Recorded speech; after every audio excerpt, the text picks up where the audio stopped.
All right, good morning, everybody. Apologies for the late start.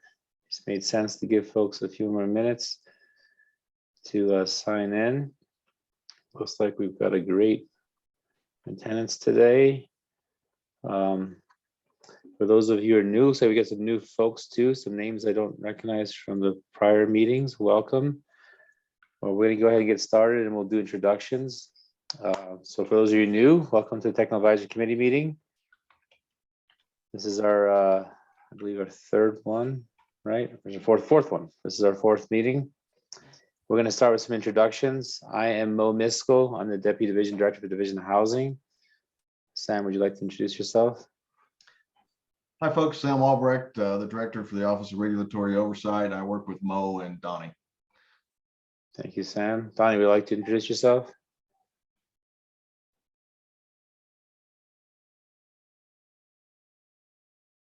I guess Donnie is involved in something else.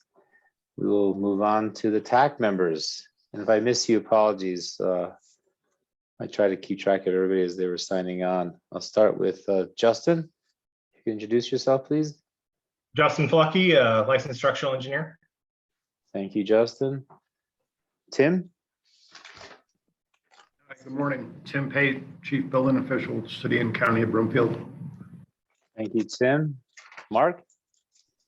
Good morning, Mark Lindsay, ICC NTA, Commercial Plan Reviewer. Great, thank you, Mark. James? Hello, everyone. James McLean, Arapahoe County Operations Manager. Thank you, James. John McGee? Good morning, John McGee. I'm the Colorado State Plumbing Inspector Supervisor for the State Plumbing Board, working for DORA. Thank you, John. John Meyer? Good morning, everyone. John Meyer with Heritage Homes, Vice President and Minority Owner here in Nebraska. And John now is also a Dr. Meyer. Congratulations, John. It is. Thank you. Appreciate it. Great achievement. Mike Morrow? Hi, everybody. Mike Morrow. I'm with Chief Industries, Bonneville manufacturer, also in Nebraska. That's right.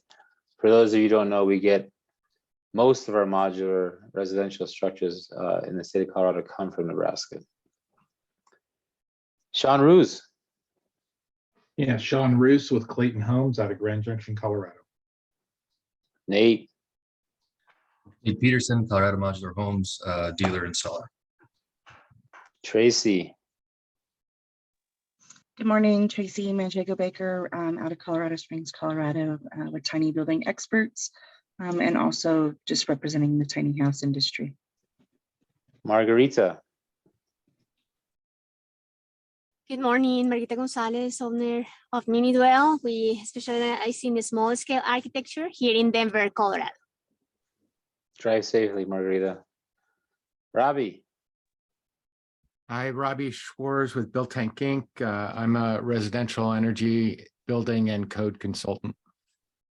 Great, thank you. Did I miss any other TAC members?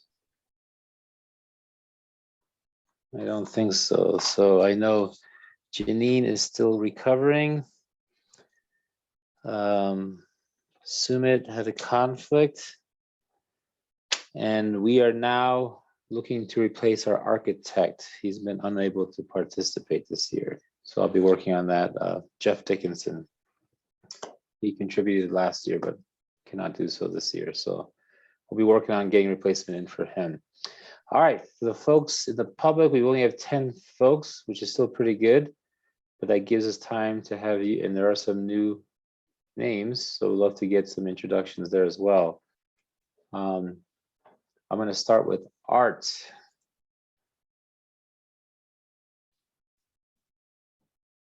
You just need to unmute yourself, Art, and you can speak.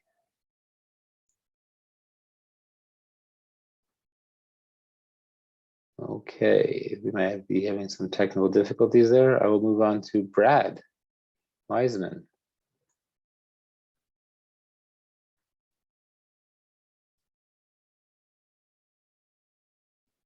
Brad, you're unmuted, but if you are speaking, we cannot hear you.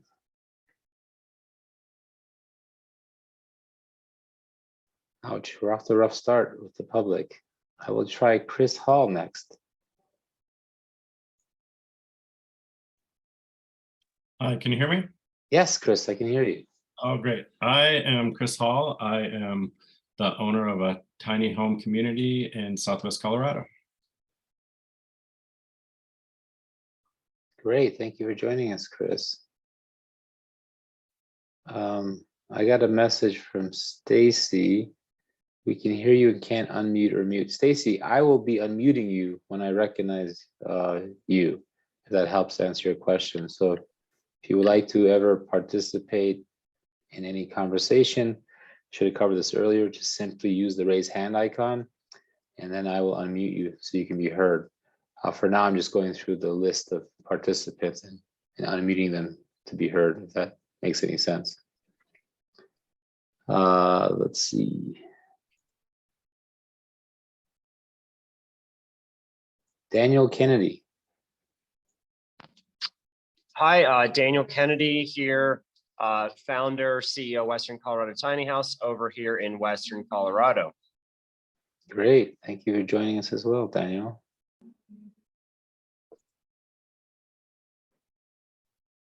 Mike Schmidt. Good morning, everyone. This is Mike Schmidt. I'm from Ensemble Ventures here in Colorado Springs.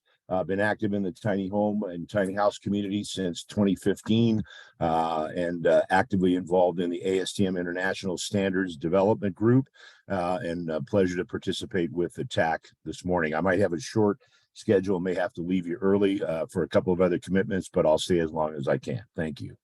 Sounds good, Mike. Thank you for taking the time as always.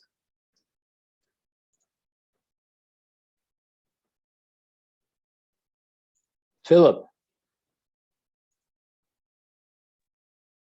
Good morning. My name is Philip Bona, and I'm from San Diego, California.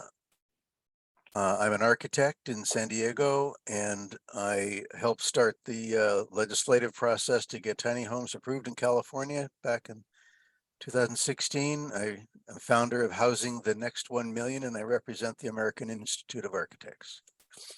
Good stuff, Philip. Thank you. And it looks like we just got a chat from Art. He does not have a microphone. Thank you for sending us the chat, Art. He did introduce himself to everybody.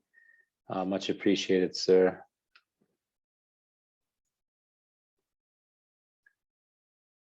Rich.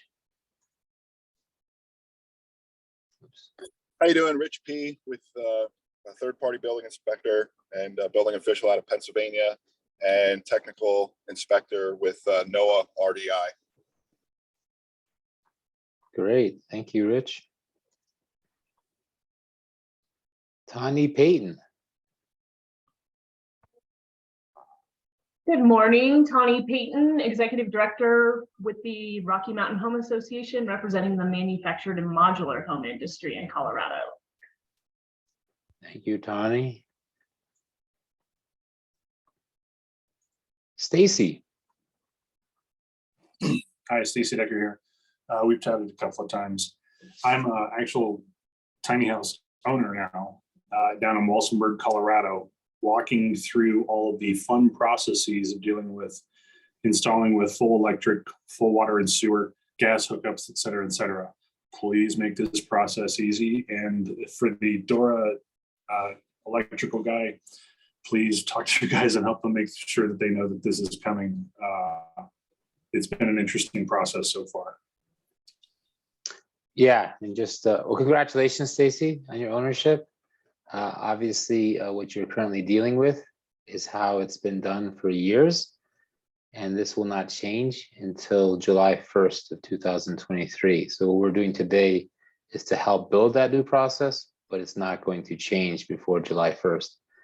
So unfortunately, you're going to have to hang in there until then if you're making tiny homes at this point in the state of Colorado. The state certification program will not start until July 1st. Understood. I'm just trying to get people prepped. Of course, so are we. That's why we're keeping them close.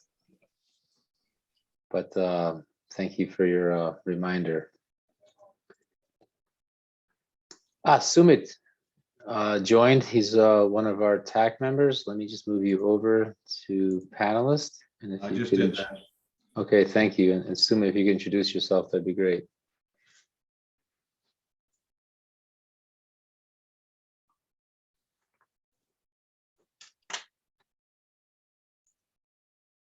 Sumit, can you hear me? I can hear you. Good morning. Good morning. If you just introduce yourself, that'd be great. Yeah, this is Sumit Sintankar. I am a quality manager for Custom Instrumentation Services Corporation. We make small commercial shelters for environmental power plants. Great, thank you, Sumit. And for those of you new to TAC, he's our lone representative representing factory-built non-residential structures. That is correct. An important piece. Yep. All right, Robert Gorleski. Bob, good to have you on board.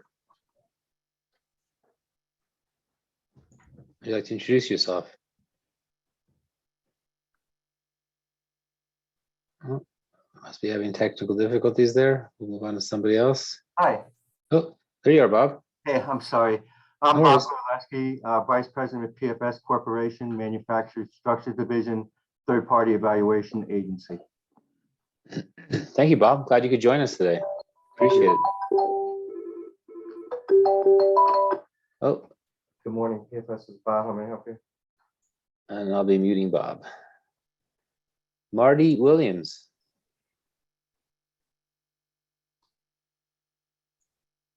Would you like to introduce yourself? Sure, this is Marty Williams. I'm considering being a host for tiny houses, and I'm concerned related to what counties require in order to do that. You considering to be a host for, I'm sorry, what does that mean?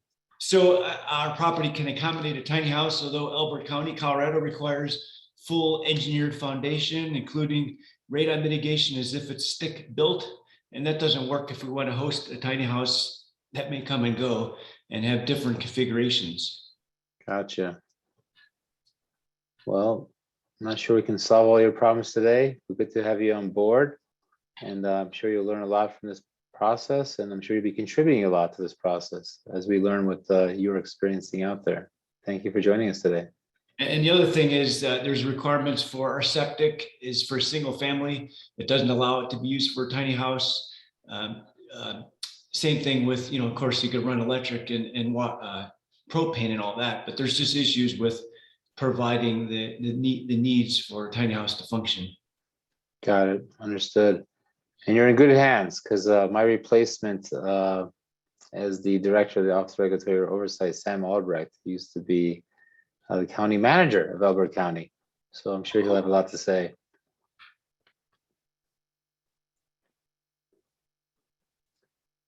Lance Duke.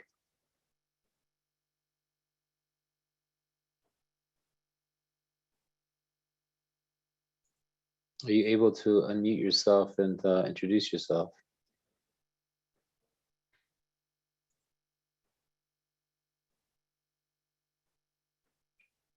Okay. Unfortunately, we're having some technical difficulties this morning. Quite a few folks. I think I've covered everybody whose name I saw that's online. If I missed you, please raise your hand. There is one individual on the phone, so I'm excited about that. That's our first person. Now I have to remember the instructions are. I think is it *6 to unmute to raise your hand and *9 to unmute yourself? Or I got it backwards, Sam. Do you remember? I don't remember. All right. Well, the individual on the phone, if you could unmute yourself, I think it's either *6 or *9. Okay, *6 is unmute, and this Perfect. is Brad Wiseman. Ah, Brad. Yes, but by the way, if you join by browser, Zoom has the interface broken now so that no matter how many ways you enable your microphone on the computer, it will not work. You have to call in. It used to work fine. It doesn't now with the most current version of the Zoom server. Which browser are you using? Firefox. Okay, got it. I think you did mention that last meeting. I'm sorry. I'm glad you joined by phone though. So *9 to raise your hand and *6 to mute and unmute. Is that correct? Correct. Great. Thank you for the reminder. Glad you were able to join by phone. All right, you can perfect. Thank you. All right. I think we've gotten everybody. If you were unable to introduce yourself earlier and you're interested but are having technical difficulties, please follow Art's route and do so through the chat, or follow Brad's route and call in and try it that way. Hey, Mo, did you get Stacy? Yes, I did. Okay. Yep. All right, I think I got everybody. Any new TAC members that I might have missed? Doesn't look like it. All right, well, let's get started. Thank you all for taking the time to join us this morning. Introduce yourselves. Looking forward to discussion. We're going to start by hopping into getting more detail on construction standards. And hopefully we'll have some time to then transition to installation standards. We'll revisit the schedule that we shared last week. And apologies, I had an error on there that, oh, actually, Eric Fried, we didn't have you introduce yourself. Eric, you'd like to introduce yourself. Apologies for that. Oh, that's okay. I'm neither on the TAC nor the public in general, but I'm Eric Fried. I'm the Larimer County building official, and I was one of the creators or initiators of the tiny home bill that required us to have standards and rules. That's right. He's the most important partner, and I keep forgetting him. I apologize. Next time I'm just going to start with you. Thank you, Eric, as always. Looks like we've got a hand up. Is that Brad?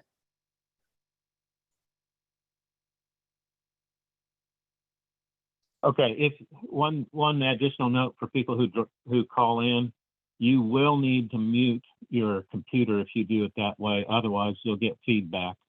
Yes, great point, sir. Thank you for that. Excellent point. Good stuff. All right, I think we've gotten all the introductions done. So anyway, so Eric caught an error that I had in the last schedule. There is no meeting on December 13th, which would be next week. So I did remove that. We'll go into more detail about that. And then of course, we'll wrap up, discuss our action items, etc., and figure out what we're doing for the next meeting. We'll go into more detail about this, but the next meeting actually is an offsite meeting. For those of you interested, we'll be talking about that. So there won't be a meeting similar to this forum.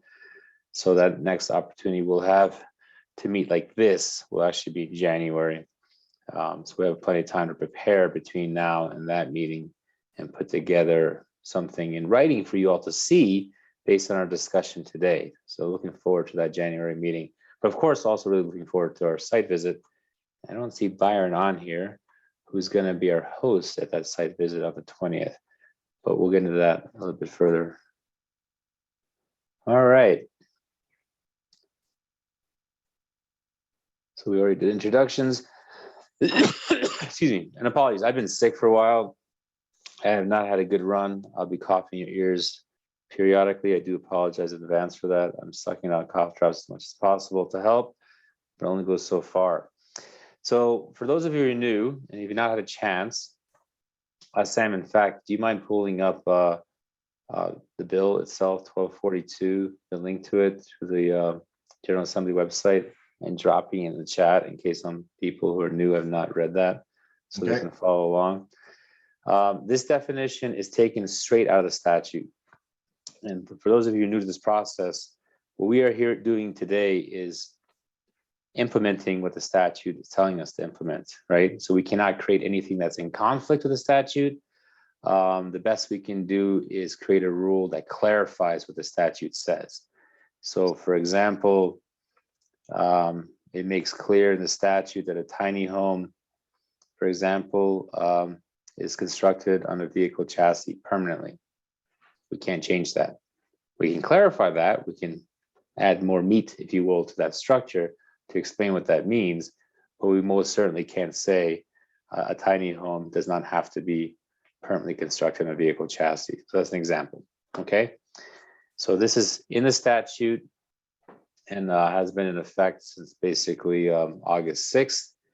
You may have heard me mention earlier, though, that what we're doing today is working to implement the certification program, the state certification program for tiny homes as defined here, but that won't start any earlier than July 1st of 2023. So for those of you who are currently building tiny homes, looking to purchase a tiny home, looking to host a tiny home, or whatever you may be doing, you are currently subject to what has existed for some time now. And that is between you and the local jurisdiction where you're trying to place said tiny home, and of course, working with that jurisdiction or DORA's electrical and plumbing board to get utilities connected to it.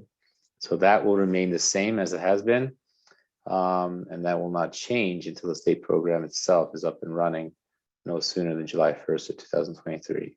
So I hope that makes sense to everybody. So this is our starting point with determining construction standards for this particular type of structure that will be now coming through the state program. And thank you, Sam. Sam just shared the bill. For those of you who may not have seen it, please review it at your leisure. The bill also makes very clear what a tiny home is not. So whatever we do, let's not confuse this product with other products that exist that the bill makes clear are not tiny homes, right? So a HUD manufactured home is not a tiny home, right? So let's not create a process that blurs the lines there, therefore irritating the feds as well. It's most certainly not a recreational park trailer, right? Which is also known as a park model, right? So let's not create something that causes more confusion there. There's already a ton of confusion between the tiny home we're trying to regulate, right? Which is in fact designed for long-term residency. And this particular product, which is not designed for long-term residency, it's actually designed for temporary seasonal recreational use only. So we don't want to blur those lines any further because they look a lot alike. And of course, it's not an RV and it's not a semi-trailer. And this one's created some confusion. So here's some opportunity for us to definitely add clarity in our rulemaking process where we say it's not a shipping container. Does not mean a shipping container could not be used as a material to create a tiny home, but you can't use the shipping container by itself and call it your tiny home. So that's all in the statute. Thanks, Mike. Looks like you're jumping off. We'll catch you later, hopefully. Thank you. The other important factors to consider as we talk today through construction standards, and this is also put in the statute as well, is the importance of keeping tiny homes affordable, right? So we don't want to create something so cumbersome, it makes this product very expensive for the consumer. We also need to account for the unique characteristics of tiny homes, such as size constraints, and construction on a chassis, so they can be moved from site to site. This is what makes this unique, right? And challenging at the same time, right? And unfortunately, that's why it's not been solved on a national level. And we've been asked to solve the problem sooner than most here in the state of Colorado. And that many tiny homes are built by shops producing fewer than 20 units per year. So small manufacturers for the most part, potentially some big producers, current and down the line, but most of these are built by smaller manufacturers, so accounting for that as well. And that many tiny homes are custom built rather than mass produced, and that many tiny homes are built by their owners rather than by commercial shops. So the last 3 points basically are all connected to each other and driving that point home. All right, so that's the background that we're working with, right? Now we've presented to you with some help from several of you, and thank you for those that took the time to provide information in advance of this meeting for us to consider and to account for in these slides. Hopefully we did a good job of capturing those discussion points, those starting points. Sorry, Stacy.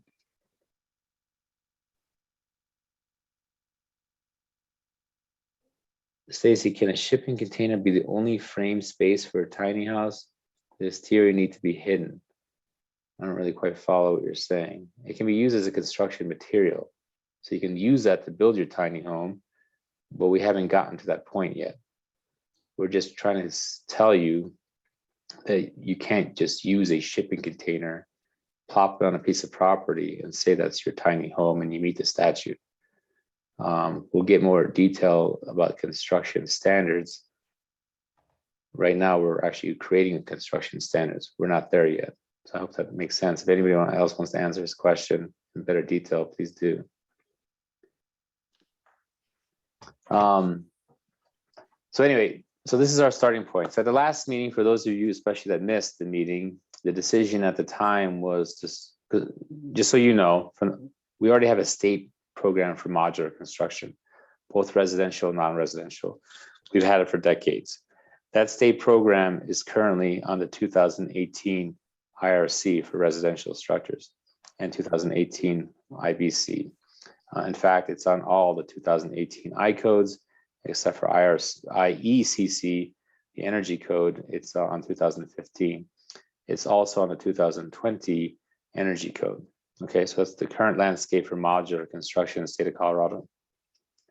So at the last meeting, the TAC decided for tiny homes, it was going to start with the 2018 IRC, which we're currently already on for the modular program. And by the way, the modular program has already adopted Appendix Q for tiny houses, but they have to be on a permanent foundation, right? And of course, they don't have to be on a permanent chassis. So that's already in existence. We're trying to account for is this different product that is on a permanent chassis, and some folks who like to keep it very movable, right? So anyway, the starting point being the 2018 IRC Appendix Q, but amended with 2021 AQ changes, Appendix AQ. So that's the starting point that we talked about last time. Now, it was raised by one of our TAC members in a communication between our meetings to consider the starting point to instead be the International Tiny Home Provisions, ITHP, with the thought that it would be easier to read than Appendix Q or AQ on its own, since it contains the full IRC, including all provisions for tiny homes per chapter. So that's an option to consider. Before I open it up, Robin Butler from NOAA, who's unable to join us today since he's actually traveling to Colorado, coincidentally, recommends not doing that. And these are the reasons that he shares. Yes, Appendix AQ is interspersed into IRC in ITHP, but I think it would confuse more people than clarify. If you use 2018 IRC and either 2018 Appendix Q or 2021 Appendix AQ and amend the appendix with the gaps that are identified, I think you will end up with a more cohesive standard code. And I think that's where we left off at the last meeting. I think folks were thinking along those same lines, but we didn't have a direct conversation about ITHP when we did that. But I think the thought was similar to what Robin from NOAA shared. So I'd like to open it up to discussion on that. I'm actually going to start with Eric. Eric, what are your thoughts about that? Sorry, I was responding to something in the chat. Can you just restate what your No worries. Basically, we had a recommendation to use the ITHP as our base instead of 2018 IRC plus Appendix Q amended with 2021 AQ changes. And Robin disagreed with that. And I think the sentiment is similar to what a lot of people shared at the last meeting. I just don't think it was expressly discussed to address ITHP. But I thought my recollection was it would be simpler to do it this way versus doing it the ITHP route, similar to what Robin said. I want to get your thoughts on that. Yeah, I agree with Robin. I mean, all the ITHP does in the section on the IRC is cut and paste Appendix Q or AQ into the code sections in chapters 1, 2, 3, and 11. But then you'd presumably have to purchase the tiny house provisions, which is another $280 if you're not a member. So I don't know why we wouldn't just say IRC. And basically that is you build it to the IRC with the following exceptions that are either in AQ or any other exceptions we carve out in our tiny house state standard. Perfect. Thank you. Anyone else want to weigh in on that? Marguerite, I think you're the one that came up with that comment. Does this help address it? Are you comfortable with staying with what the TAC decided at the last meeting, or? Yeah, You no, said- I was just suggesting to follow the ITHP as a, you know, as a way to catch on the amendments we are going to write down for the 2080 appendix Q. So that was all. It was not a suggestion to implement the ITHP overall. And Eric was right. I mean, he sent me back an email saying, you know, it's just people have to read it to be familiar with it, and it was just for an internal purpose more than an external implementation. Got it. Thank you. Appreciate the clarification. Tim? Yeah, thanks, Mo. I agree with Eric and primarily because I think a lot of jurisdictions, mine included, Broomfield, have made some minor amendments, not major, but there's some things that we've done here that we feel important for our community. And so if we have just the appendix adopted, then, you know, I think it's going to be good that it's going to still comply with the local soils or whatever we may have. That's just my opinion. Sounds good. Thank you. And it looks like we still got some chats going on at the same time too. Eric, thank you so much for addressing the shipping container concern. Looks like you did a good job with that. Looks like Brad shared, oh, he didn't share with everybody, he shared with the host and panel, so I'll read it to everybody. On the list of things that tiny homes is not, it's important to realize that certification to NFPA 1192 and ZA 119.5 and or HUD code should not be disqualifying as long as the building also certified to whatever the Colorado Board of Housing developed for tiny house building codes, presumably based on IRC with the provisions of the 2021 IRC Appendix AQ. You raised an interesting point, and we'll have to get into more of that when we get to the certification piece. I'm also going to bring on our Division of Tax, Property Tax, an individual that we work closely with on manufactured home taxation, modular taxation, et cetera, for that part of the conversation. Whatever we do, we don't want to create confusion on the taxation end of things, our local assessor's offices. And when you have a product that has multiple designations, it gets very confusing for them. So I would recommend somebody, if they're eligible to receive different types of certification, to choose one route and choose the one that gets them the most bang for their buck. It would eliminate a lot of confusion on the back end. So just my thought about that. We have dealt with hybrid HUDulars, as they're called by some people, which is a hybrid manufactured HUD code home and a modular home, and it creates a lot of confusion. And so I'm not a big fan of that particular route. In that instance, if somebody's eligible for both, I would recommend the modular route, because it just opens up more doors faster from a financing perspective, from a regulation perspective, et cetera. So I would think if somebody's eligible to be certified through the state program to be a tiny home, that would probably be a better route for them versus the other routes that we're talking about. But that's just my thought on it. We'll get into more detail about that as we get to the certification piece. Brad also shared, hey Brad, you can also share with everybody so everyone can see your comments. So I don't have to read them unless you're only trying to communicate to just myself and the other hosts, but it's probably good for everybody to see your comments. He also shared FIA recommends placing the provisions of the 2021 IRC Appendix AQ into the body of the Colorado State Building Codes in a manner similar to that implemented in ITHP. Oops, you put something else in and it moved it on me. But don't use ITHP directly as recommended by Robin Butler. Either that or leave this as special exemptions.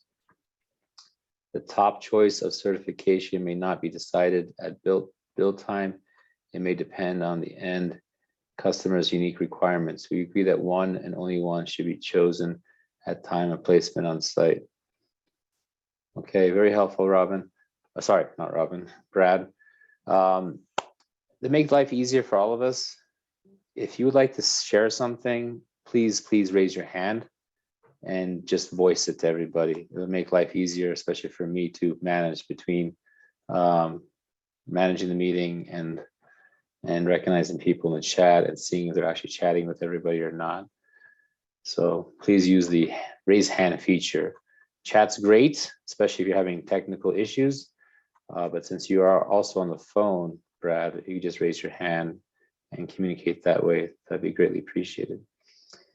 And it looks like a couple people have also joined us. So if you want to introduce yourself, for those who are new, please raise your hand if you would like to do so, either through *9 if you're on the phone, or just raising your hand if you're on the computer by using that feature. Byron, looks like you got your hand up.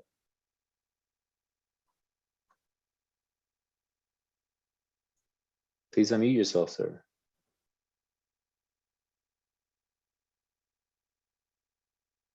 Sorry, Byron, we cannot hear you for some reason if you are speaking.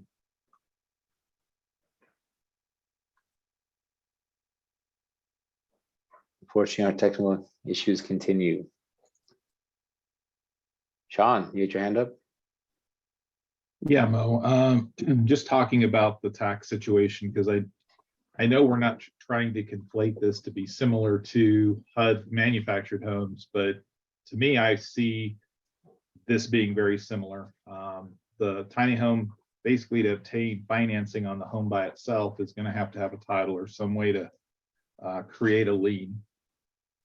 So if somebody wants to do that, they can, and then that would be taxed as personal property, potentially, because there's no it's not specifically sitting on real estate.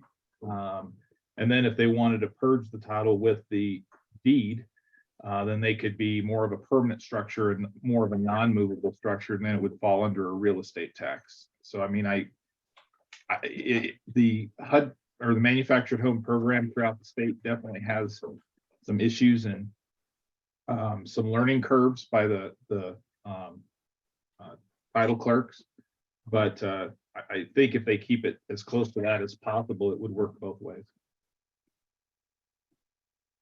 Good to know. Thank you. Byron, I just realized I sent the chat to just the host, but you are actually unmuted on our end, Byron. So the hang up is not on our end. It's on your end, not sure how or why, but you are unmuted on our end. So you should be able to speak if you could unmute your end. And as shared by Eric, yeah, there might be something with your computer settings, but the issue is not on our end. Apologies for the technical glitch, but it's not on our end. Unfortunately, these things do happen. Sam. Sam, you're I need to unmute myself. Okay, so I want to also stick Mo in the chat for everyone, the rules that we're actually talking about changing, so that everybody can go and click on that link too. Thank you. Because that is the intent of this is to change those rules to clarify the legislation. Correct. Just to be clear, the administrative rules is where we're parking these recommendations. And just for a reminder, and I know a lot of you heard me say this 100 times, but since we have new folks in the meeting, this body, the Technical Advisory Committee, or as we refer to it as a TAC, is not a decision-making body. It's statutorily recognized and appointed to put together recommendations on what codes to adopt, and they are recommendations. I can't stress that enough. So whatever comes out of these meetings is not final. Whatever comes out of these meetings will then be published as proposed rules, and we'll go through a formal rulemaking hearing process So right now we're gathering as much input as we can, and hopefully everybody will be heard and their views considered as we come up with proposed rules. But ultimately what will happen is those proposed rules will be published to the Secretary of State, and formal opinions will be, or testimony will be solicited, and people can then submit written or verbal testimony, and all of that will be heard before the State Housing Board, which is in fact the decision maker, in a rulemaking hearing that will be scheduled. I think we've got a plan for May 9th. It's on the schedule that we'll get to later. And then it will consider everything at that time, including the recommendations from the TAC in the form of proposed rules, along with other stakeholder input that is received once those proposed rules are noticed to the public. And then it will make a decision on what to adopt. And once it makes a decision, those adopted rules will then become permanent rules. And they should be in effect by the time we start the certification program on July 1st of 2023. So that's the process moving forward. So what Sam just sent you is what our current rules look like for our modular program, as well as the installation of manufactured HUD code homes and pre-1976 mobile home code homes, and a variety of other things that we have jurisdiction over. So if you're not familiar with what that looks like, I would recommend, as Sam recommended, that you review it so you can see what the structure currently looks like, and we're going to be fitting tiny homes into that overall structure. Thank you for that, Sam. The person with the phone number 1313, I think that might be you, Brad. I'm unmuting you. Your hand up. Yes, Mo, I would suggest, this has been suggested in previous chats, but it would be helpful to have those chats copied by the host at the end of the meeting and redistributed, because there's a lot of relevant information there that doesn't get voiced in the meeting. Sounds good. We'll look into that. But my preference, Brad, will be to voice that information as much as possible. I think it's a lot more helpful. But there are also links, just like what Sam shared, that are of value to everyone. And these chats are very difficult to copy because the way Zoom deals with the mouse, it tries to, you can't select what you're trying to select to be able to just copy out of the chat. Understood. Understood. We'll work on that, but for the sake of convenience, I would prefer if everything is voiced. Yeah, just make sure we're on the same page. And everything we're sharing is publicly available as well. So it's on our website as well. So there's nothing new that we're sharing. It looks like we got some more. Byron, looks like you might have resolved your technical issues. You're still unmuted on our side, so whenever you're ready to talk, just give it a shot.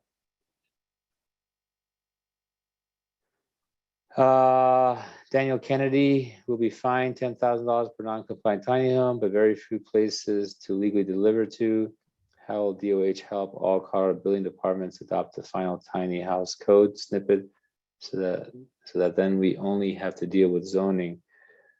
Well, Daniel, it's all about education and outreach. We are working on putting together a comprehensive list of all the building departments and updated contact information. We also regularly communicate with CML and CCI, as well as CACT, I think is the other group. They basically represent all the municipalities and counties in the state. We also communicate regularly with the Colorado Code chapter for ICC, but we are working on a direct distribution list to communicate directly with each of the building departments as well. Problem is that information gets outdated almost as fast as we put it together sometimes because of staffing transitioning in those local building departments. But education outreach is the key here. So we're going to be doing our best to blast out information. We, of course, have other important partners, the manufacturers themselves communicating with local building departments, organizations like the Rocky Mountain Home Association, which Tani Payton oversees. So we have a variety of important partners to help get the word out. But they have to hear from us. And of course, if they ever have any questions or concerns, the door is always open to have those conversations. But once the program is up and running, if you see any issues, a local jurisdiction is not understanding, then my recommendation would be to bring that particular issue to our attention so we can have that discussion with that local jurisdiction to see what the hangup may be, where the confusion may be, and provide clarity to the issue. So I hope that addresses your question. You said thanks, so I guess it did. And thank you, great question, by the way. Byron, you got your hand up. You're still unmuted on our end, so you can technically speak on our end whenever you'd like.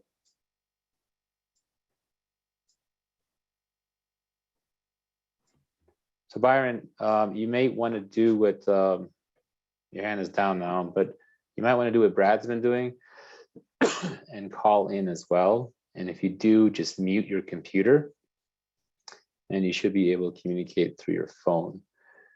Just hit *9 to raise your hand via the phone, and you can hit *6 after you've been recognized to actually unmute yourself. So I would recommend that route since this computer route is not working for you. So I'm gonna go ahead and mute you on my end just in case you do call in, but if you could please mute your computer as well. If you do, that'd be great. Thanks. Sorry you're having technical issues.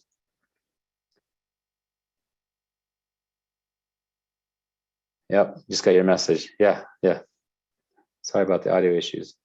All right, so I think I've got everybody's hands and I think I'm on top of all the chats. All right, so it sounds like we're gonna stay the course.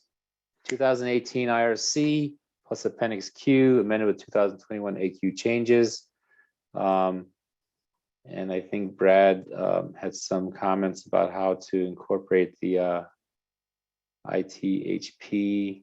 Just a reminder there that FIA recommends placing the provisions of 2021 IRC Appendix 8Q into the body of the Colorado State Building Codes in a manner similar to that implement ITHP, but don't use ITPHE directly. So basically use that as our framework and getting it into our administrative rules. Any comments about that? That seems like a good idea to me, but Eric, anyone else, Tim? Got any comments about that approach? No, I'm fine with whatever the TAC really wants to do.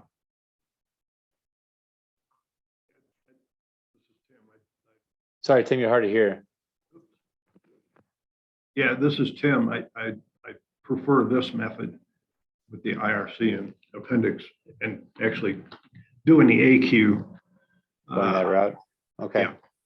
Cool. And we'll stay that course. Anyone else have any comments? Sorry, I'm just shouting out names as I'm only seeing a few faces on my screen. So, all right, we're going to stay the course. We'll try to address, Brad, what you're recommending as best as possible, but we're going to keep the framework within the 2018 IRC and Appendix Q amended with AQ changes, and we'll see where that takes us. All right, we're finally through the first point. Now we got to consider 2020 National Electric Code. As mentioned, that's what we're currently on. For those of you who knew our process, we automatically, for the modular side of things, adopt the energy code as adopted by our state electrical board. And that usually happens roughly in the summer for each new code cycle, which of course is on a different code cycle from the I codes. Do I have that right, James? The only difference being on our end is we give our manufacturers 180 days, I believe, and you'll see that actually in the administrative rules that Sam sent out to then change its process to come into compliance. So if, for example, if the electric board adopted the 2020 NEC on July 1st of that year, our manufacturers, we would then adopt it at the same time, but our manufacturers would have another 180 days. So basically they'd have until the new year to change everything and to meet that requirement, if that makes any sense. That's the current process. Is there anything we need to chat about the 2020 NEC with regard to tiny homes. And of course, we're going to have two types of tiny homes, really, right? We're going to have some that may end up on a permanent foundation, but most I'm wagering will be very movable and therefore on a temporary foundation of some sort. And I'm just curious to hear from the electric code experts if that, even if it's a state certified product, if it's still highly movable, if that changes anything compared to its sister that might be on a permanent foundation. Tim, you get your hand up. Yeah, thank you. Just, I have a question for just maybe clarity for the group. Mo, you and Sam. So the 2020 or the 2023 NEC with that timing you discussed and that 180-day delay, but if the outside electrical for the hookup for the unit would need to comply with through the local AHJ with whatever they're enforcing. Would that be correct? Correct. Yeah, that's a great reminder, Tim. So what we're talking about on our end would be how the structure is actually built. So that's all we have jurisdiction over, is the inside of that structure to make it code compliant. Well, I guess the structure itself, even the exterior, the structure itself to be code compliant, and how it ties to the earth, right? But the actual, all the exterior connections, as well as the foundation system itself and any other site work like a site built garage or whatever, that would all be through the local jurisdiction. So you're going to have some potential overlap here with the structure that's being installed in a local jurisdiction that has a building department, where they may be enforcing some different code requirements for what they have jurisdiction over as opposed to us. That's a great point. So just an important reminder for those that are new to this, and which really touches upon something that I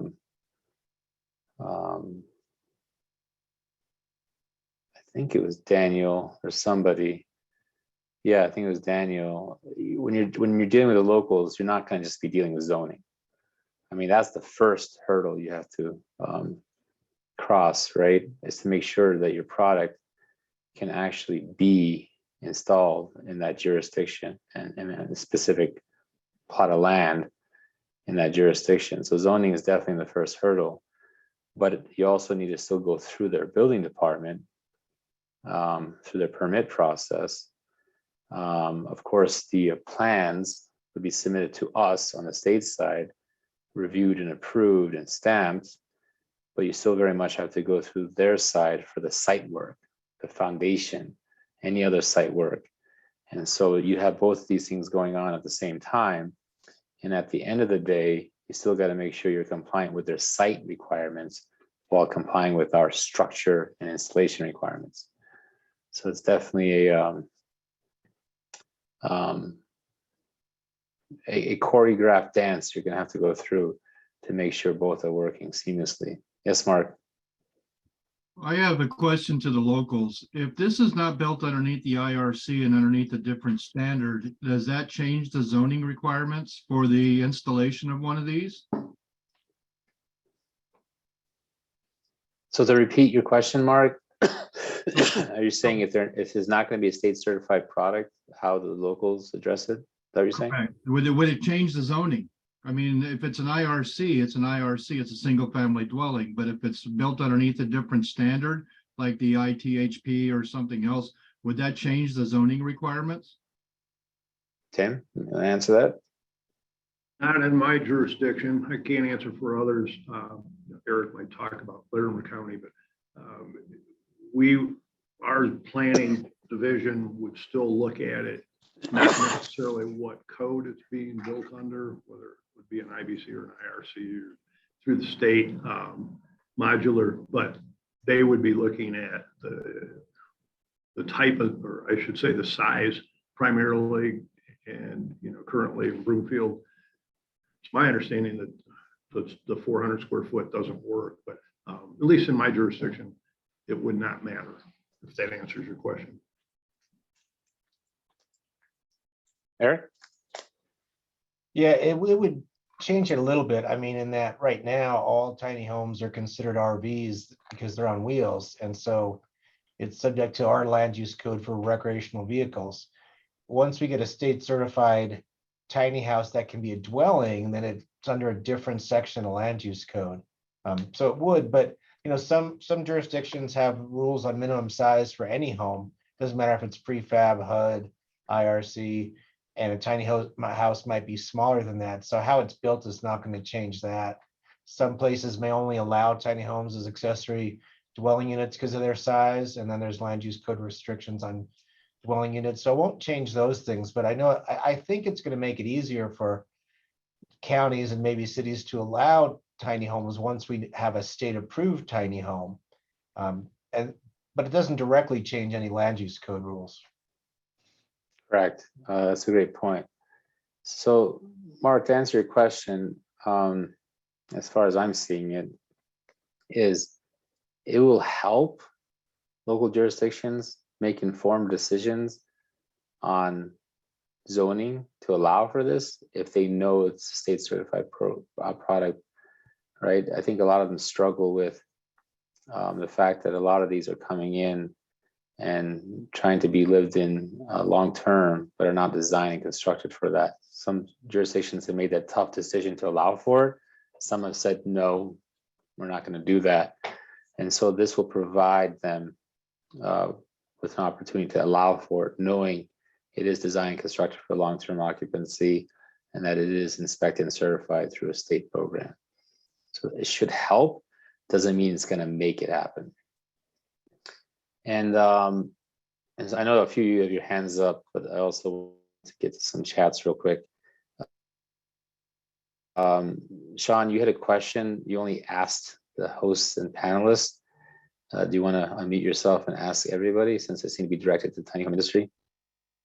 Yeah, I guess one of my questions is because, once we get into, potentially pulling building permits and whatever the electrical inspections are, and I don't know if there's going to be inspections on site for installation for temporary installations or not, whether that's local or state-based. How in a situation where it's a temporary site where somebody's pulling a tiny home in and not putting it on a permanent foundation or using it for permanent, how often typically is the unit moved? And that's mostly to the industry itself. Yeah, thank you, Sean. Tracy, since you have your hand up, you want to take that one? Sure. So it really depends.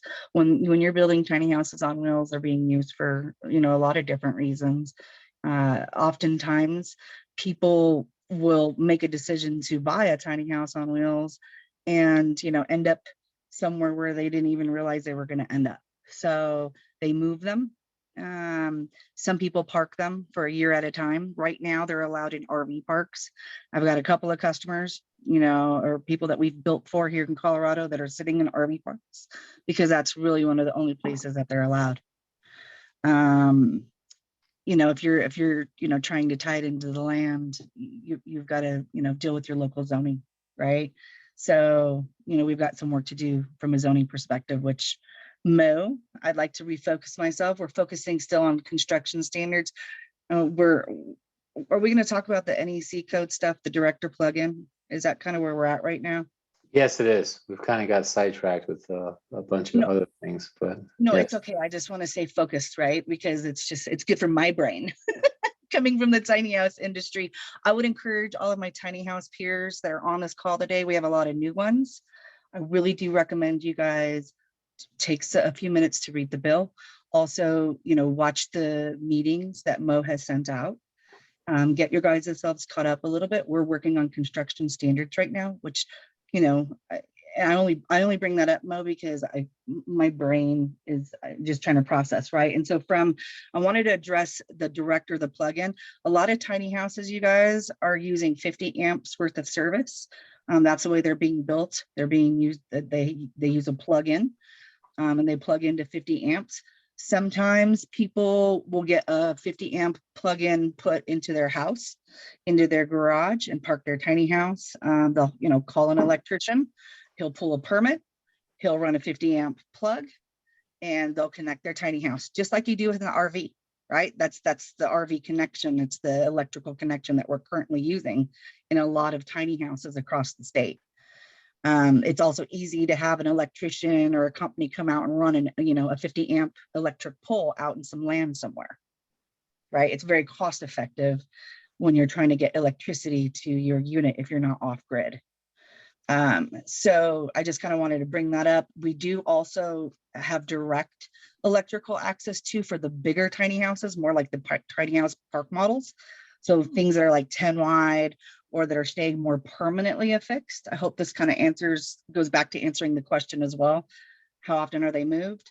A lot of your bigger tiny houses, for example, the RV park model ones, and I say RV, you guys, because that's what we've had to use for many years. So I hate saying it right now because that's not what we're talking about. We're not talking about RVs, but that is the way they're currently being built because that's what we've had to, we had to stick ourselves in a column somewhere, right? We had to fit into a drop-down menu somewhere, right? That's really what it is. So I bring that up because on the bigger units, they are doing direct access, meaning they're running hardwiring the electrical. So they pull their permit, they call their electrician and they're hardwiring in and they're staying more permanently, right? Those are the people that are, putting them on blocks, removing wheels, foundation, skirting, taking them off the wheels. But for the most part, we're talking about on wheels, right? Tiny house on wheels. And as far as electrical goes, right now we've been forced to the plugs, right? So I hope that kind of answers and gives a little bit of additional information, hopefully. That's very helpful, Tracy. Thank you. And Sean, you put your hand down, so I assume your hand's back up. Sorry about that. Well, the temporary nature that I was bringing up, I was trying to reconcile it in my mind related to the NEC codes. And maybe the code guys can, explain, if it's a 50 amp service and there is a lifeline connected that maybe is or is not factory installed, if somebody does pull one into an RV park, if we go the NEC route, is that going to require an inspection? Is that going to require a permit to plug it in? And then, somehow we have to, if it doesn't, then we need to address some of these variations because we are moving from an RV application more to a permanency application. And I'm just looking for an understanding there. Yeah, no, Sean, you raised a good point. Because even though if we're going to a permanency application, there's still a movability piece that, as you mentioned, so it would be interesting to see how the code reacts to that. James, coming from electrical background and a local jurisdiction, do you have any thoughts on that? As in hardwiring versus cord and plug? Yes, exactly. Especially if the product is certified to be a long-term use, but it's, for example, on a temporary foundation, just like a manufactured HUD code home, which is designed for long-term use, but can be on a temporary foundation, would it still require a cord and plug because it's even more movable than the HUD variation? Does that make any sense? Yeah, according to the NEC, as long as you would use an extra heavy duty cord and plug, it doesn't matter. There's a wiring method inside the NEC for either installation. So it would the NEC is a little bit lenient than some of these other building references that we're reviewing. So there's a installation for either application according to the NEC. Okay.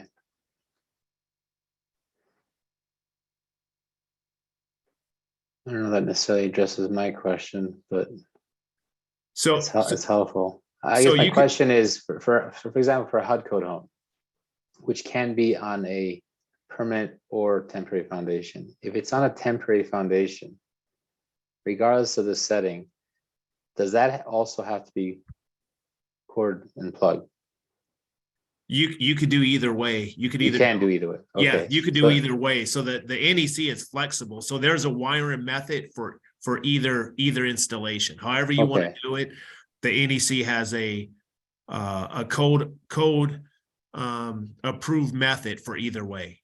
So that helps, but who would push it in one direction or the other in that scenario? Whether it be a HUD code home on a temporary foundation. Obviously, I'm assuming if the home is on a permanent foundation, it's going to be hardwired, Yes. right? So if it's on a temporary foundation, it can be either or. But it would, I assume, the local jurisdiction would make that decision, or our doors electrical board. Who makes that decision, and how would they go about making that decision? So with us, it would go through plan review. Mhm. So any installation besides a quick permit, which is like a quick repair, would have to go through our plan review, and they would approve it. But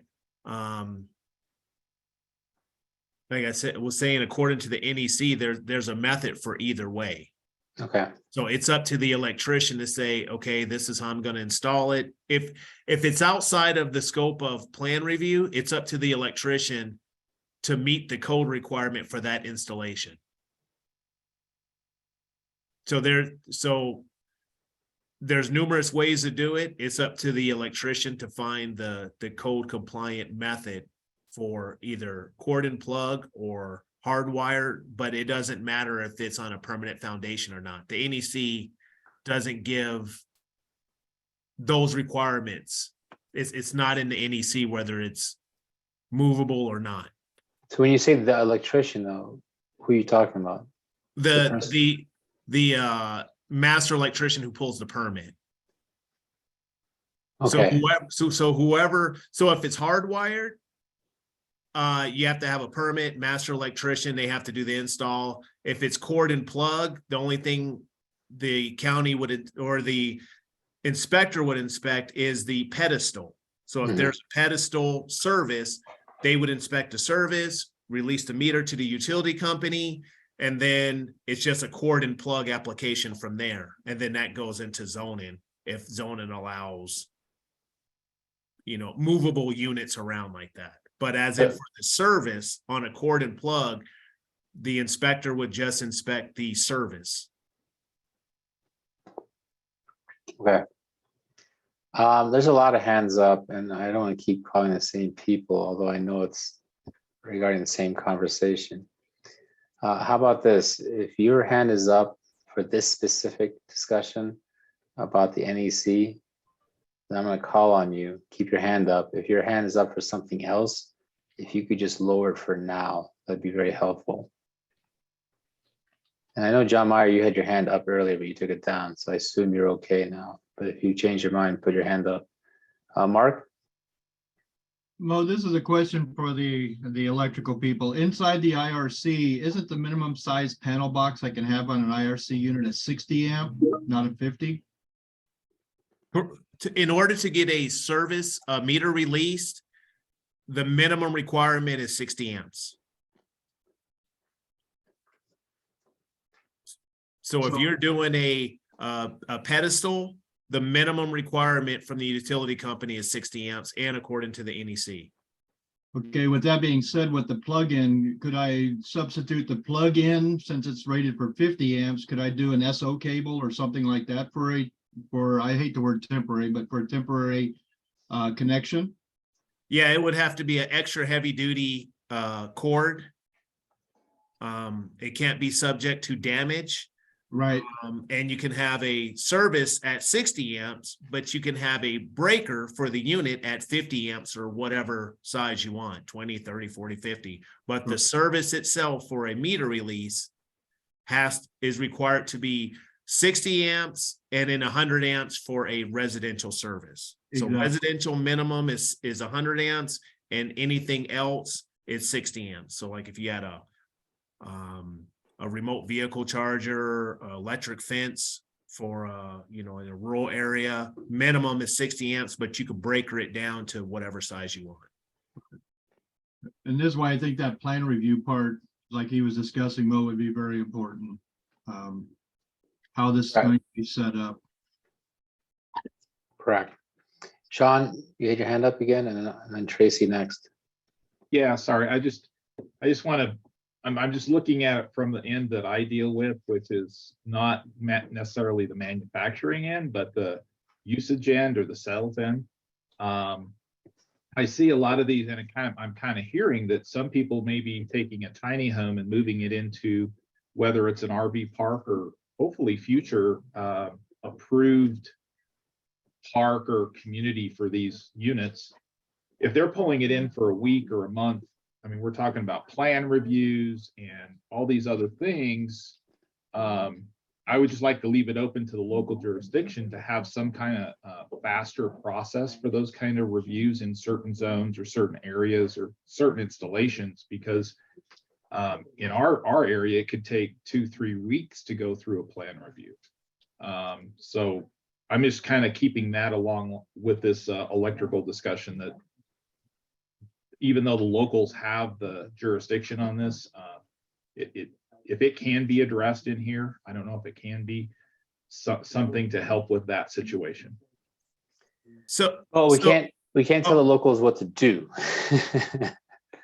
We can do our part to make it easier for the manufacturers, the sellers, the purchasers, the installers, etc. But we most certainly can't tell what the locals to do on the site specific stuff, nor DORA's electrical and plumbing board.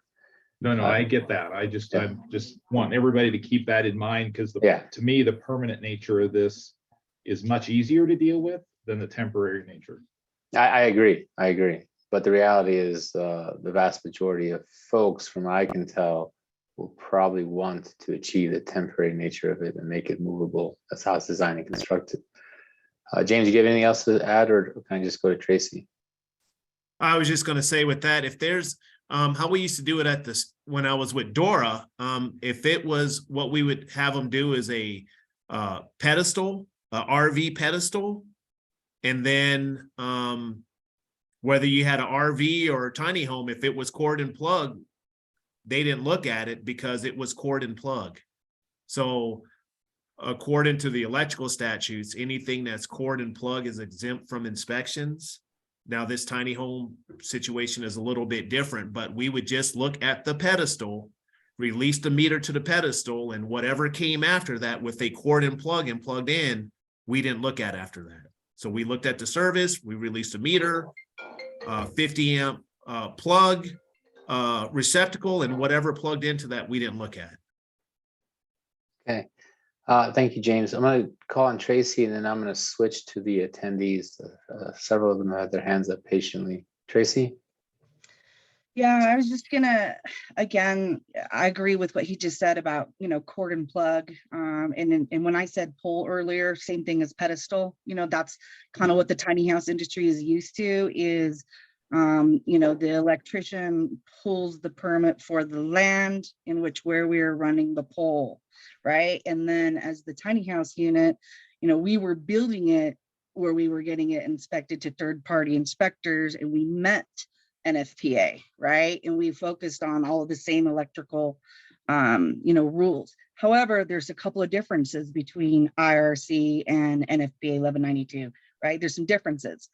And so somebody brought up the panel earlier. And so my question to a lot of these great, amazing tech educated folks that I'm hoping to learn from on this question is, if you put a panel in the tiny house, right? Because, you're forward thinking as a tiny house owner that, while I might be mobile today, which again, future conversations around tax, property versus real property versus personal property, setting all that aside, right? Just focusing on the building construction standards focus here. If I put 100 amp breaker panel in the tiny house, right? Forward thinking that while I'm only really using maybe 50 amps worth of service, which is why that 50 amp hookup in RV parks worked for me. If you look at a tiny house, you guys, they're running a 2-burner induction cooktop, which has 115 volt. They're running a mini split, which is a 240 volt. They're running a hot water heater, which is a 240, and they're running an oven, which is a 240. And the really smart tiny house users that are minimalistic, that are focusing on less energy consumption, they went out and found themselves a 110 volt dryer instead of needing a 240. And when you focus on the 240s and versus the 115s, a lot of these tiny houses you guys are consuming, and that was a lot of energy I just described. A lot of these tiny houses are consuming only 50 amps worth of service. Occasionally they might get to 60, 70, but if they put that 100 amp panel for the future of, hey, I might be able to afford that piece of land one day, call that electrician out and make my tiny house permanently, would that 100 amp panel work from a building constructive perspective? I may not use all of the switches in my panel, right? When I'm only using 50 amps worth of usage while I'm traveling and I'm using my 50 amp electric cord, right? That, I'm plugging into a pedestal that was inspected by an electrician, right? Does that make sense? It does to me. But I really wanted to hear from like the TAC electric smart guys. I figured you did.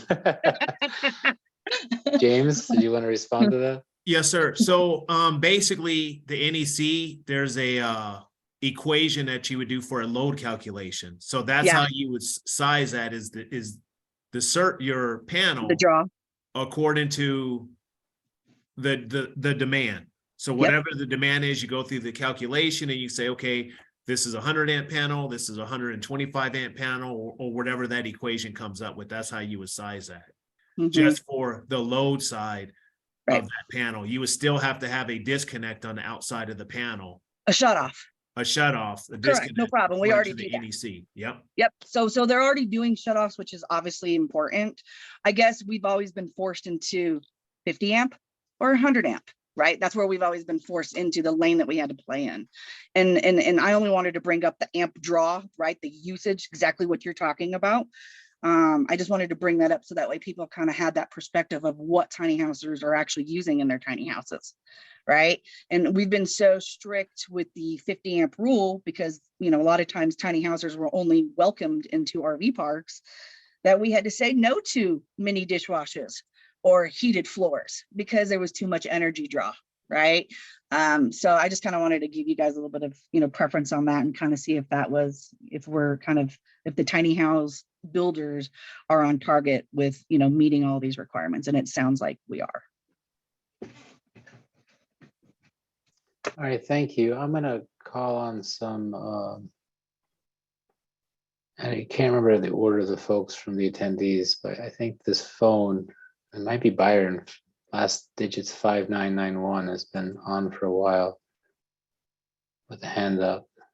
So that person could unmute themselves by hitting *6. That'd be greatly appreciated. Okay, am I on? This is Byron. Yes, I thought that was you. Yes, we can hear you, sir. Hey, thank you. Wow, we've gone a long way since I first put my hand up. I had a lot of different things to share. But first, I'm going to just state real quickly and get through Uncle Ben's barn door real quick. I have a client down in Walsenburg that is currently placing his tiny home on a foundation. He is going through major nightmares with the building department, even though he's been working with them for over a year and a half. And let's get to the electrical right away, is we were required to put a 100 amp box on, and then they made us change a lot of the breakers in it because they didn't approve them. Also, they tried to make him put a pedestal on, even though we had a 100 amp box and we were going to be wiring direct rather than with the cord. I'm going to bring it back around to the beginning, is this whole undertaking of trying to comply with the bill, with House Bill 221242, is going to be major headaches for quite a while. We built to Appendix Q. We did everything according to the bill that we had seen in the bill from the day one. And when it got to Walsenburg, the building inspectors just didn't know how to deal with it because they aren't familiar with the whole House Bill 22 and what the state's trying to do. So for any builders that's on here, we're looking at dealing with a bit of a nightmare learning curve, but the learning curve is very important for us to be able to follow and not threaten to sue the state because they wrote this. So, I'm really thrilled about it, but this guy down in Walsenburg could use some serious help right now in educating the building department there, because we did all we could to comply with Byron, I'm gonna have to remind I'm gonna take a second here because I know you sound like you got a lot to cover, and I think some of it's related to some of the chats I've seen. People have to remember what you're doing today is not sanctioned by law, period. Okay, this doesn't go into effect until July 1st, 2023. So whatever you're doing today, right, is not compliant, in my humble opinion, and I'm not an attorney, and I'm not providing legal advice, with law today. That is completely up to the local jurisdiction to take on that liability and to allow whatever you're doing there.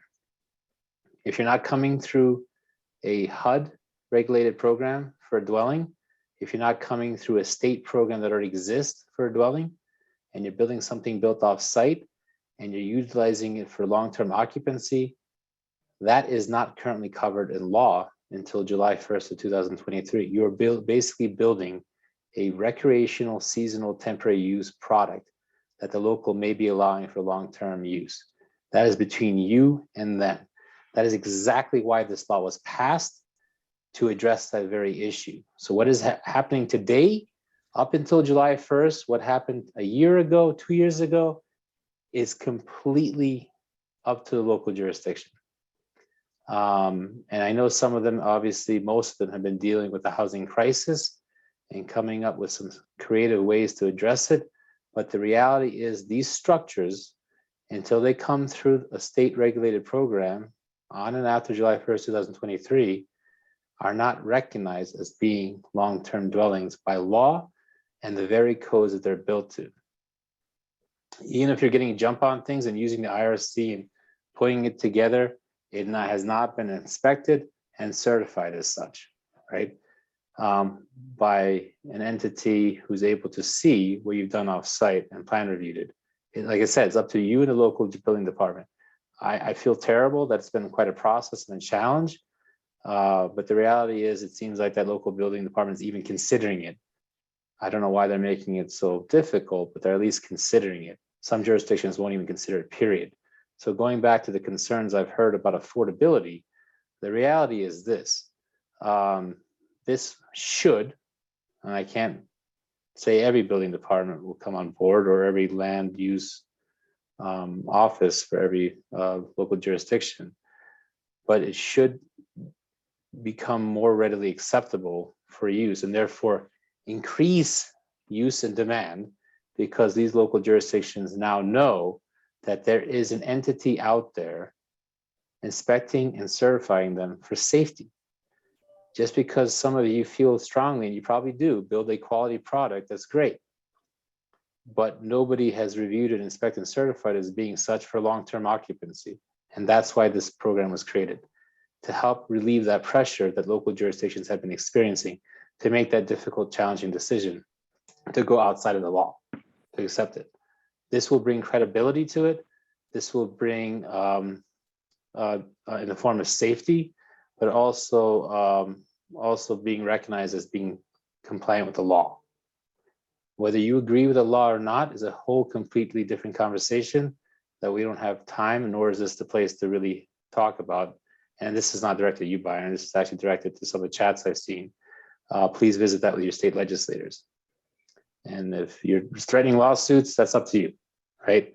Our job here is to implement what the legislators have set forth, right? There will most certainly be a cost associated with it, because I don't think they intended this to be a rubber stamp process either. We're trying to thread the needle here by helping make this a more viable product for more use, which will increase your revenue. But at the same time, there is going to be some costs associated with it to ensure that it is in fact code compliant, whatever the codes are that this group comes up with for consideration by the State Housing Board. So please know that. I hope I'm setting the record straight here. There seems to be a lot of confusion. So what you're dealing with today is the very issue that this bill is trying to solve. We're just not there yet.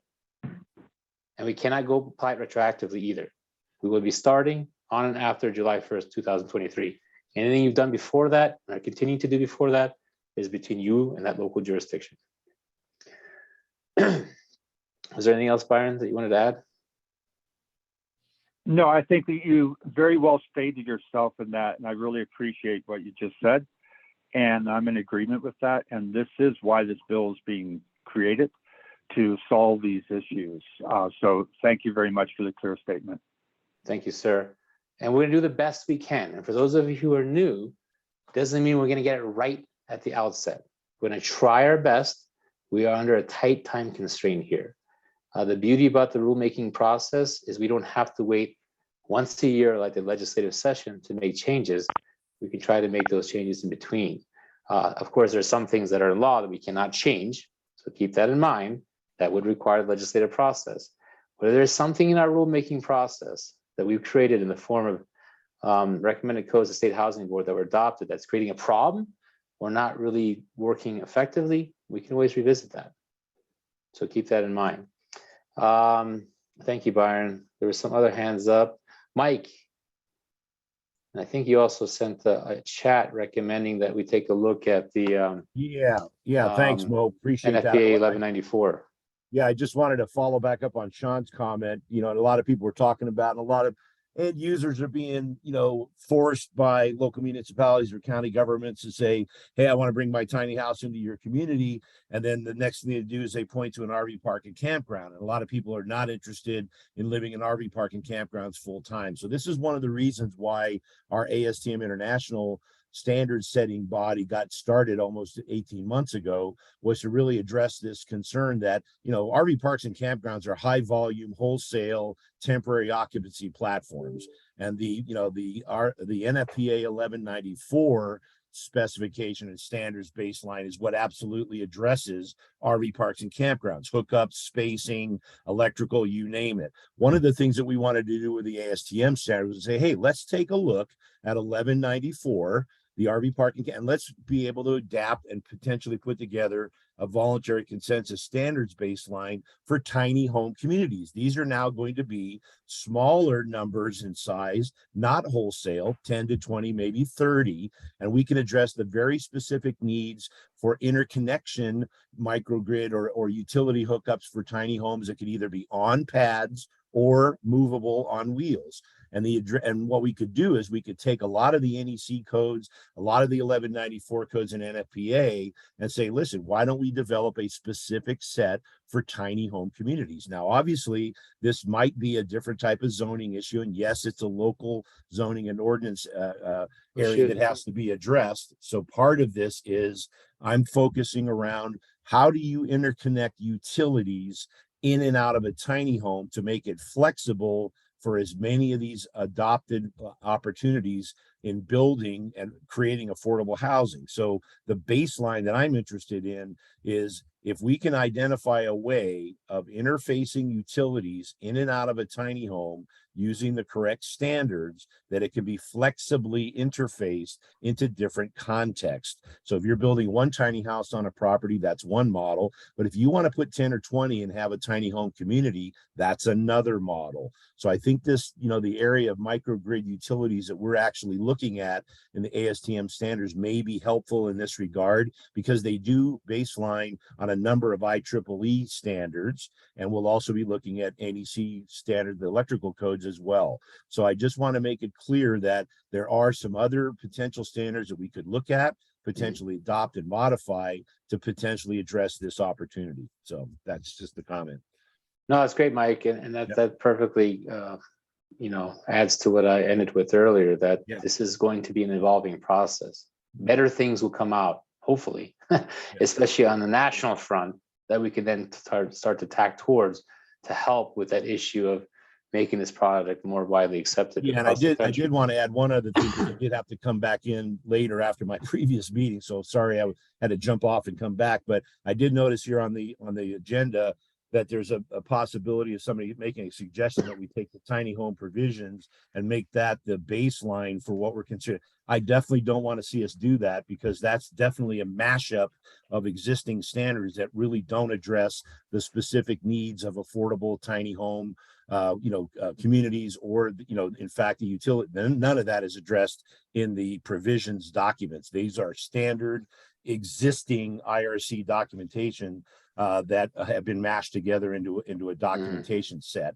So I don't believe we need to use that as a baseline for what we're talking about. I think we're on the right direction, starting with the Q and AQ, and hopefully we can make the adaptations and changes to that as we move along. So just wanted to throw that in at the end. No, I appreciate it. And Yeah. the decision has already been made to stay the course that we've already talked about. Very good. Okay, thank you. Thank you. I Bo. do have a question for you though. Do you Mhm, guys mhm. have you guys worked up enough in the form of actual language to address how to incorporate 1194 standards for RV parks and campgrounds? At this point, Mo, it's too early. We've got our subcommittees now formally set up. As I've indicated in the previous meetings here at the TAC, we are just now going to be having our first meeting in 2 weeks of the actual members that have signed up for the committee. We have already had drafted a number of our strategies in our 5 or 6 subcommittee areas and have a lot of work already done. But in terms of fully fleshed out, voluntary consensus standards or best practice recommendations, we're still a little ways off from that. So obviously this is one of the reasons why we were concerned about getting our committee started earlier rather than later, so that we could be making this deadline for the state of Colorado by next year. So we're working diligently now. I should be able to give you an update on our progress with ASCM International, the EO6.26 subcommittee within ASCM. That's our tiny house subcommittee. In about 2 weeks, maybe 3, I should be able to provide you with a better, clear update of where we're at. So I'll make a note to do that. Okay, thank you. Appreciate it. Yeah. And if you guys have if you could work on something sooner rather than later, it'd be helpful to see some language about 1194 and how to potentially incorporate that in tiny home communities. Just something to chew on for now. And Byron, I saw your hand was still up. Did you still want to speak, or is that from earlier? If it's from earlier, if you could lower your hand, that'd be greatly appreciated. And anyone else who's already spoken and don't have anything further to add, if you could lower your hand, I'll unmute you just to make sure. Byron, you there? Hi. How do I lower my hand on my phone? No, it's still up. Just hit. How do I do it? Oh, I'll just lower it now. There, just making Okay, sure. All right, I lowered it for you. Yeah. Thank you. I think you lowered with. Anyway, thanks. Thank you, Mike. Let's see. We have. I think this is you, Brad. I'm unmuting you. Okay, on the subject of different requirements for the amperage of service, I think we've already touched on that, where the limited to 50 amp service, but there may be requirements locally that you provide 60 or even 100 amp service.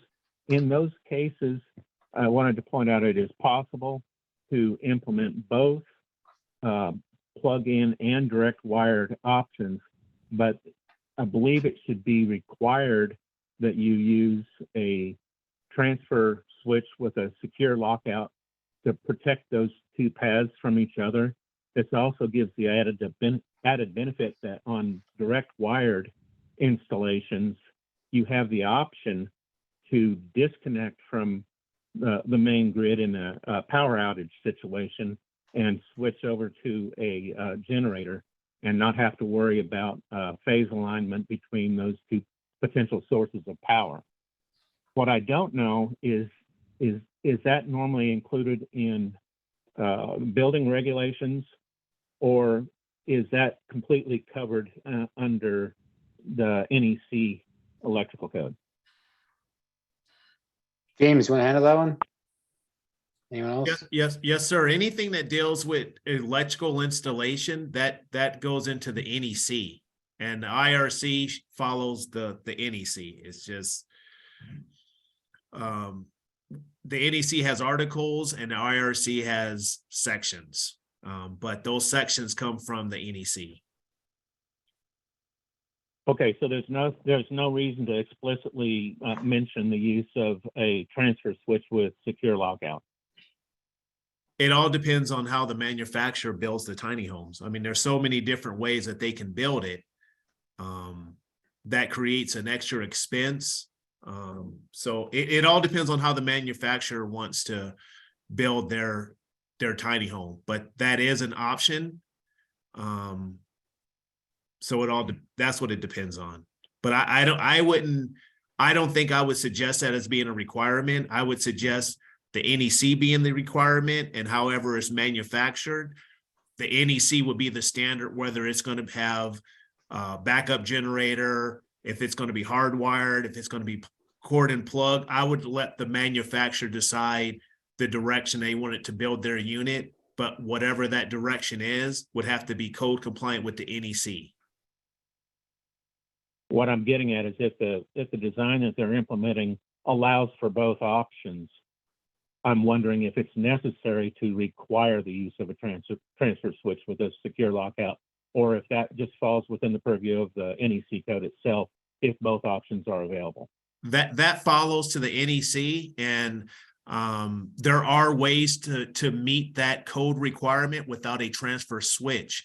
You can have a breaker that only a breaker with a lock on it that only allows either one source of power to be used. So that would be hard to make somebody purchase a transfer switch when there's other options available to meet the code without the expense. So that's why I would leave it up to the installer to follow the NEC to meet those code requirements than to put heavy expenses on something when there's other methods to meet the code requirement. Okay, I was looking at the internal breaker method as being a form of transfer switch because it enforces you're taking power from one source or the other. But basically, I think what you're saying is that there's nothing that impinges on the requirements that have to be put into the building codes. No, if we follow the NEC, that installation has to meet NEC requirements because everyone may not want to have a backup generator or solar, or I mean, there's numerous ways to have other power sources. You could have wind, you could have a generator, you can have solar. So I would let the manufacturer choose if they're going to have other sources of power and how they want to meet the NEC requirements. That's what I would do. Okay, thanks for the clarification. No problem, sir.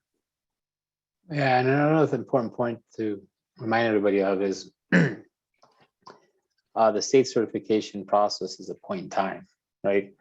So if the manufacturer builds it a certain way, it's placed in the area that's zoned for it. We've certified it, the construction, the installation has been certified by us. Locals have signed off on all the site requirement issues. It's received a CO. Our part of it is done, right? Unless somebody submits a complaint that, you know, any part of our that process that's under our jurisdiction, there's an issue with it.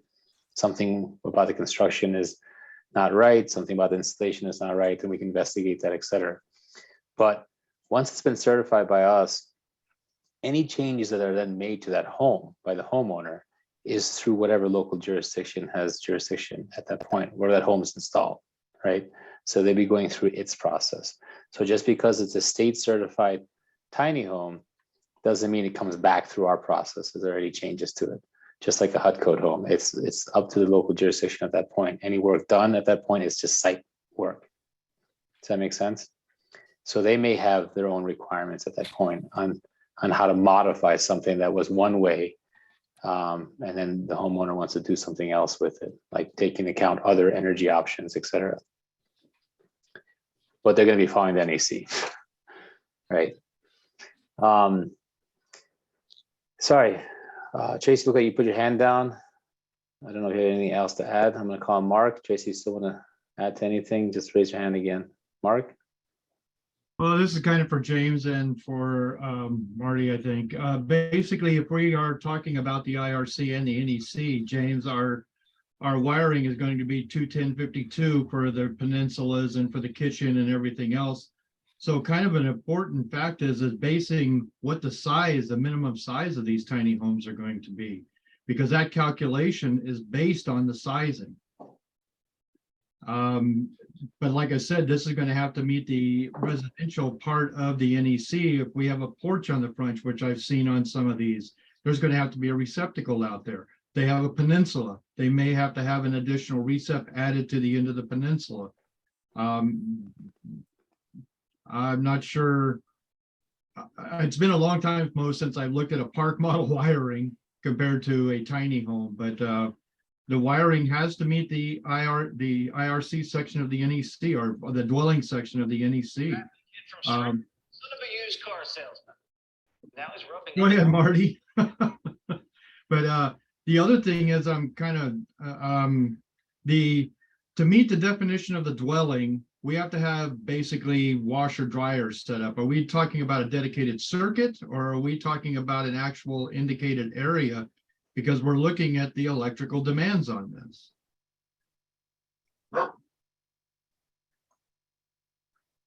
Okay, thank you, Mark. I don't see any other hands up. Can we transition to, oh, Tracy, you get your hand back up. Yeah, but did Mark just say that you have to have a washer and dryer in a tiny house in order to meet? Did I misunderstand that? I may have misunderstood that. If these are underneath the dwelling, then basically there has to be sanitation, permanent cooking appliances. There has to be, I mean, that's what one thing, that's why I said, Mo, this determination of the size of these things is going to be very important. Within the Appendix Q and AQ, I don't remember anything in there, and I just looked at these the other day about the removal of any of this, of the requirements for the definition of a dwelling. Eric, maybe. And we're going to get into the size here in a few minutes, I hope, and that may inform some of this discussion. But we also have to keep in mind, and I have it on a later slide, we're going to be talking about at least two types of products here, maybe more that I'm not thinking of. In addition, of course, to being highly movable and not.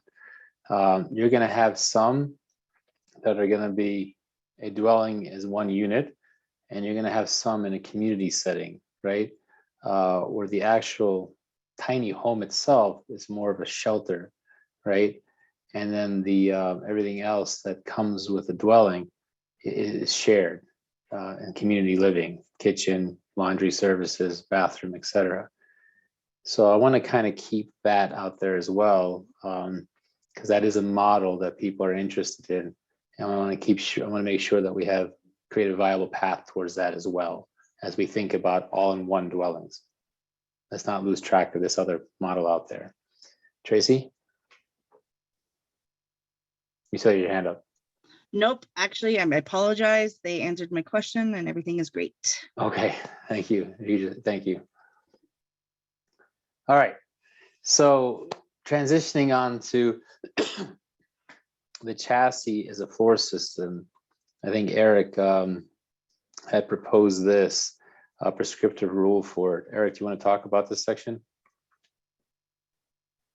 Yeah, this seems like one of the places we need to figure something out, because the IRC, the prescriptive rules are basically for floor joists or floor trusses or something like that, or it could be on a slab, but there's really nothing I'm aware of in the IRC for the chassis. Everything from the chassis up can be handled under the IRC structural, the floor joist, the walls, the roof, all that kind of stuff, but nothing's there about the chassis. So if we don't want to require each individual tiny house to get an engineered design on the chassis and the attachment of the floor joist to the chassis, trying to save costs and standardize it, we need some kind of rule for the chassis. And maybe it's something from the chassis manufacturer. Maybe there's an approved chassis manufacturer where they get their chassis listed, so we know that Acme chassis number 1 will hold 10,000 pounds or something like that. So that was my idea, just something simple to streamline the process. Do we know, I know Tracy, you have your hand up. I'll call you in a second. Is there anything we can glean from HUD's process? Since they're on a chassis as well, with regard to that part of it? And this is for anybody, but Tracy, since you have your hand up. Well, let's talk about the chassis for just a quick second. So if you talked to a tiny house trailer manufacturer, Mo, they would, and this is, I want to say this politically correct here, they don't feel like a manufactured, like a park model trailer, kind of handles the strength and mobility of a tiny house engineered trailer. So for example, with a tiny house engineered trailer from, let's just say, I'm going to use TrailerMade as an example. Everybody knows I support TrailerMade. It is an engineered foundation where, you know, their tube steel is 16 on center, stringers. They have structural fenders where they actually went out and got the fenders, you know, engineered to be structural, you know, to not have to put a header above them, although people still, you know, do, and that's fine. However, the point that I'm trying to make is, one of the things in the tiny house industry from a safety perspective, I do feel like we need to pay attention to the chassis from the perspective of, we have too many people out there that want to take a old chassis that they got off of a farm somewhere, right, and build a tiny house on it, which was not meant to carry the weight of constant house materials. There are different axle sizes, different GVWR, gross vehicle weight rating. Whereas with a tiny house trailer manufacturer, they're engineering and designing those chassis to handle 12,000 pounds, 14,000 pounds. If you look at a tiny house trailer, most of them either are 2, 3, or 4 axles. So you're playing with 14,000, 21,000, or 28,000 pounds, right? And so you can't go and take a 30-foot camper trailer that's got 10,000 pound axles and build a house on it and expect that it's going to, that's a proper chassis, if you will.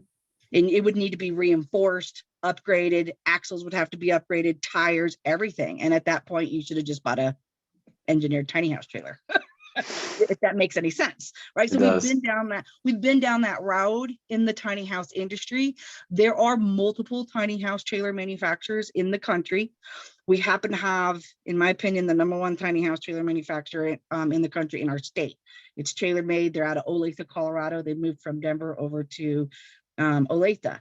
But I bring it up because they actually went through the process of having their chassis engineered, right, to get that stamp a long time ago, so that way these could be roadworthy, meet all of National Highway Transportation Security Administration, NHTSA, right? We had to meet all of those rules while also creating and engineering a trailer to be able to attach your house to this foundation and still handle 110 and 130 per hour hurricane winds, because that's what you do with a tiny house when you drive it on the highway. You're taking it through a hurricane. So these trailers were actually engineered to allow you to attach your framing to the trailer and still meet IRC code, right? From the perspective of attaching your framing to your foundation. We treat these trailers, you guys, as foundations. We call them engineered foundations because that's what we went through to develop these chassis. So I just kind of want to, you know, put a little bit of perspective from the trailer manufacturer, you know, and try to speak for multiple trailer manufacturers that, you know, are building these chassis to a different level. So I do think we need to pay attention to it. Yeah, for sure. And a couple of hands up, but a quick second. Do you have any recommendations, Tracy, as a starting point for prescriptive rule for chassis to floor system? Yeah, It's great to hear that. It's great to hear that we have a manufacturer in Colorado who's doing a great job. Sure. But obviously, we don't want to rely on one party. Yes. And of course, we are want to make sure we give others opportunities to develop all inclusive, acceptable chassis. Exactly, because competition is good. Going back to the affordability issue, you know, more competition drives the cost down. So I agree with you on that. I will tell you this, Mo. I did go to TrailerMade just because I do, you know, consulting for them, right? I do take care of TrailerMade. I work for them. But I asked them to create a document, a 1 or 2 page document that they could present, right? That we could show to the TAC team to be able to allow to, because they already have the designs and the specs. As if I'm a tiny house customer and I want to go build my own tiny house, I can go buy my own trailer and build my tiny house to this IRC, right? We're still taking care of the DIYers, and we're now going to provide them a process to make sure that their house is built to code, right? So this is a beautiful thing. But yeah, we can get some documentation from the trailer manufacturers, and there can be a process to reach out to other trailer manufacturers as well, Mo. There's a Okay. few of them out there. There's like 3 or That's- 4 that I'm aware of. That's great. Yeah, if you can help us put together something, that'd be great. And I'm still curious to see how HUD addresses this as well, if somebody has information on that. Sean, you had your hand up next, I think. A lot of Yeah, hands have gone up. I was just noting that just some of the conversation, I mean, both IRC modulars and HUD manufacturers through their DAPIAs and everything from the pretty much the tires up are engineered by and approved by somebody. Now, whether there's a pre-made structure that is engineered and sold as a chassis, or somebody starting from scratch, I just not thinking that we should circumvent the manufacturers from going through some type of engineering process to make sure what they're building is long-term viable, related to the tie-down mechanisms and all those kinds of things that are out there. And Thank you. again, I understand affordability. I'm the king of that, but I don't know that we're going to get there 100% on prescriptive similar to IRC, just because we do have this mobility. Okay. Thank you. Tim? Thank you, Mo. That was interesting, Tracy. Thank you. I had not really even given the thought of the engineering on the chassis and for the weight loads. That was kind of an eye opener to me. But that would lead me to talk then about something that we need to be addressing, would be the connection from the chassis to the tiny home, like building on a permanent foundation, the prescriptive requirements for anchor bolts, or if you get into the wall bracing with straps or anything like that. So I would just kind of make sure that we come up with those details in our standards. Okay. Thank you. I think Donnie, you were up next, and then Mark.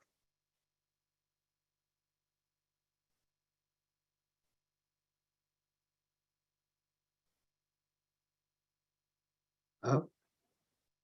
Can you guys still hear me? Oh, can you hear me? Yes, I can hear you. Yeah, sorry, I forgot to unmute myself. I put my hand down, but I forgot to unmute myself. I thought I froze for a second.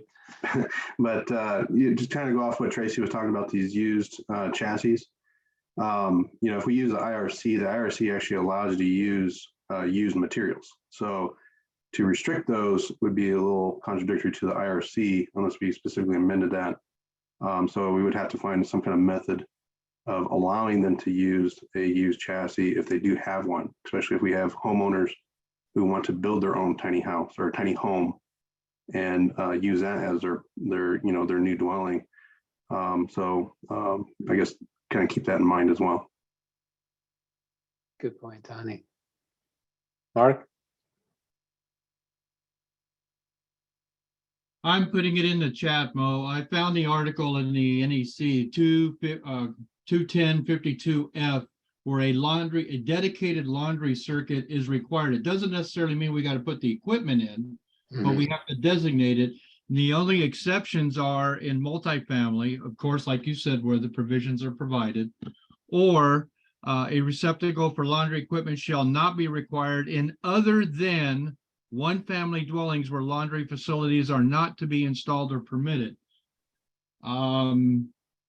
So I'm really not sure how to address this. I mean, I'm going to let everybody else. James, Tracy, you guys deal with this a little bit more than I usually do, but I'm open for suggestions.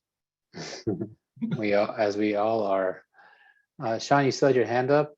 Anything else? Oh, sorry, I'll take it down. Okay, thank you. Mike, you had your hand up patiently?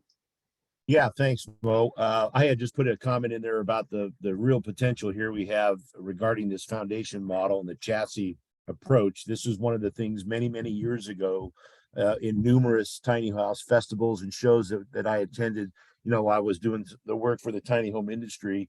And we really discovered that a lot of people want the maximum flexibility to not only purchase a tiny house in a movable context, but hey, this idea of being able to drop it into an ADU in a backyard or be able to provision it into multiple tiny houses on a personal private property, you know, for the ability for providing rental or affordable housing to people has been an amazing concept that's taken on a life of its own. And what we felt was there really was a need when we saw the 2018 IRC stuff go through, and they were just addressing, you know, the roof heights and the stairs and the egress issues. And that's all great because that's health and safety, and that's what the states require. But, you know, they really weren't addressing these issues about how flexibly you can move these tiny homes in and out of the different contexts that the buyer would have. So this idea of a flexible foundation frame that could be underneath the initial tiny house build that would structurally be able to support the weight loads, as Tracy so eloquently described in terms of engineered trailers, you can engineer a flexible foundation for that tiny house that could then be dropped into an engineered trailer designed to receive it. It's almost the same way that we have, you know, receivers on trucks that receive the towing bars when you hook them up. It's already designed, already approved. And if we had the ability of creating an engineered solution for a flexible foundation frame for the tiny house, there's another very interesting opportunity that comes into play, and that's this ability of doing utilities provisioning underneath the tiny house inside of a gap area where this frame would live. And that would give us some very unique flexible models in moving utilities in and out of that tiny house into the different contexts that they need to exist in. So one of the things that our ASTM International Subcommittee is looking at is this flexible foundations, not only for the tiny house, but how it would be received onto an engineered trailer design. And so this, I think, has a tremendous opportunity for a new class of housing that the owner buy, or the buyer gets this tiny house and now they decide, hey, I want to make it mobile or I want to make it permanent. And this would give them the flexibility of doing both. So that's one of the things I'd like to see us pursue. And we'll work diligently on trying to cross connect the various standards and codes that might make that possible, and would be willing to open and work with a number of the manufacturers in the marketplace to help maybe design, you know, some voluntary standards that might be able to achieve that. So. Great, thank you. Yeah. Philip, and then we got to start moving because we're short on time. Thank you for meeting yourself there, Sean. Philip, I'm gonna ask you to unmute. Hi. So in this conversation, and I liked everything Mike said, you know, from an industry point of view, what percentage are we anticipating in the future, let's say 10 years out, on an annual basis, units to be permanent, built, fabricated for a permanent foundation, and then brought in on a truck or whatever, temporary wheels, versus a chassis situation?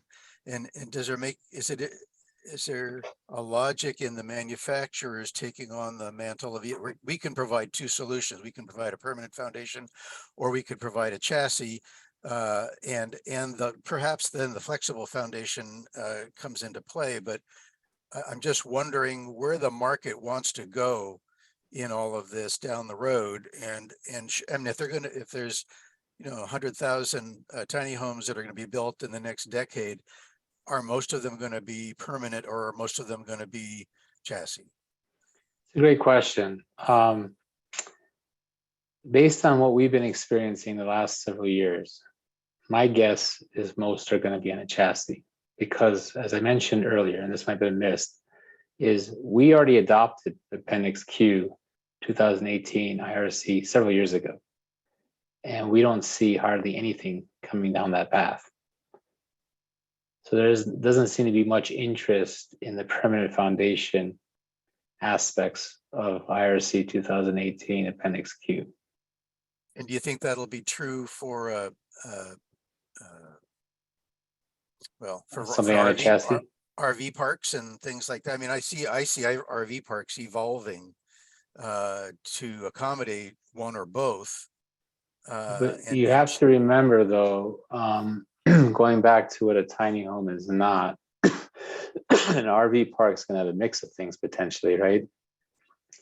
So and I our think- tiny home is not going to be some of these things you see in an RV park, which I'm highlighting here. But with regard to a tiny home that will come through our program, if it's gonna be in an RV park or a mobile home park or something that leads to mobility, where somebody owns the structure but not the land underneath it, I would hope in that setting they're putting on a temporary foundation, because what happens if they can no longer afford that rent? They're going to have to move that home if they want to keep the home, unless they want to sell it. So I think that particular environment, I would assume, would lead itself to a temporary foundation system for this type of product.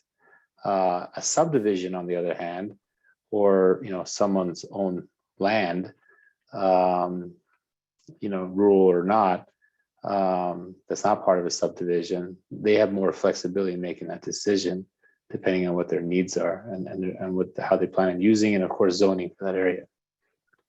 I happen to be one that believes that zoning in general needs major changes, and in particular here that RV parks, and that zoning will be changed for something to take on this new approach, so that as homeowners want to move around and they wanted to bring their tiny home into an RV park for a temporary, for 5 years on a job assignment or something, and then move it away, that they can take advantage of that land. And then there's the tiny house community point of view, that they're actually building 20, 30 units on a piece of land, and are those going to be permanent or movable?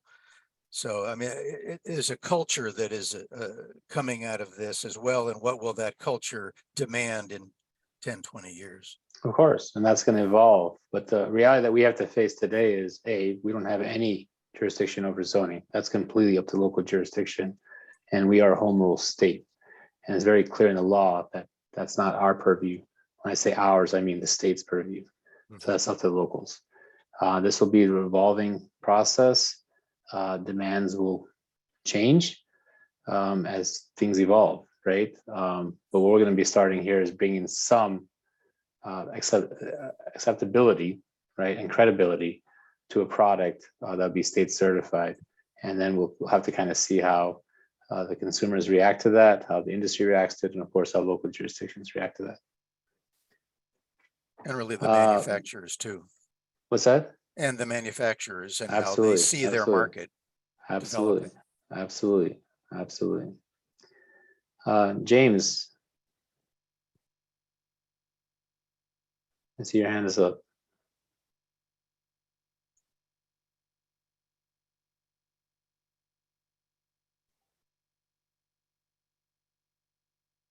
James, can't hear you if you're unmuted.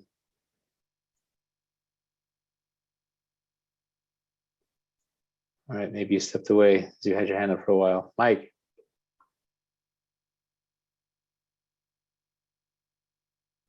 I'm good. I just forgot to lower Okay. my hand. All right, Sorry. thank you. All good. And looks like we have one attendee with their hand up. Or maybe that was you, Mike. I don't see anyone else, but we have to move along. Since we are running out of time here and there's still a lot of ground to cover. All right. We did have a question though, because we'd seen this shared before. The minimum size of a chassis at 96 square feet, is that an industry standard? Is that captured anywhere? Or can people potentially build a smaller chassis and therefore have an even smaller footprint for a tiny home? Does anybody want to tackle that question?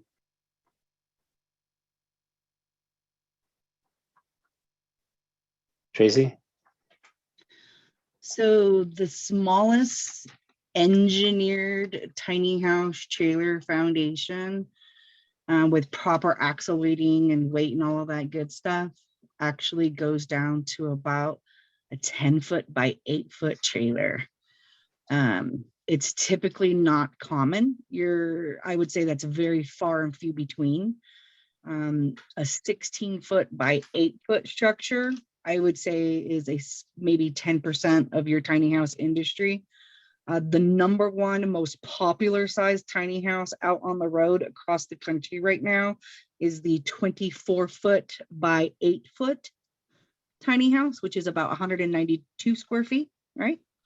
But your smallest ones, it's very far and few between, but yeah, 10, 12, 14, 16 feet. We call them micro tinies. You're literally putting, a twin bed, a potty, a shower, a kitchen sink, and that's all you're getting, right? It's very minimalistic.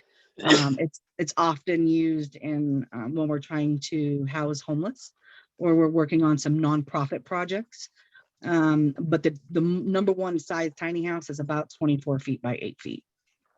And I would say that's probably a good majority of them out there. Unfortunately, I don't want to say unfortunately, but over the last, I'm going to say good 4 to 5 years, of course, tiny houses are getting bigger, right? The 28 and 30 feet will probably trump that 24-footer here soon, meaning that, people are going bigger. And even 40-foot long trailers are starting to become more popular, and 10 wides, because people are starting to put them more permanently on land. So you have your people that are being mobile, that are still going to stay in that 20-30 foot range, that are moving them more often. And then you have some of your people that are going to put them on land, stay put, and they're going to go bigger.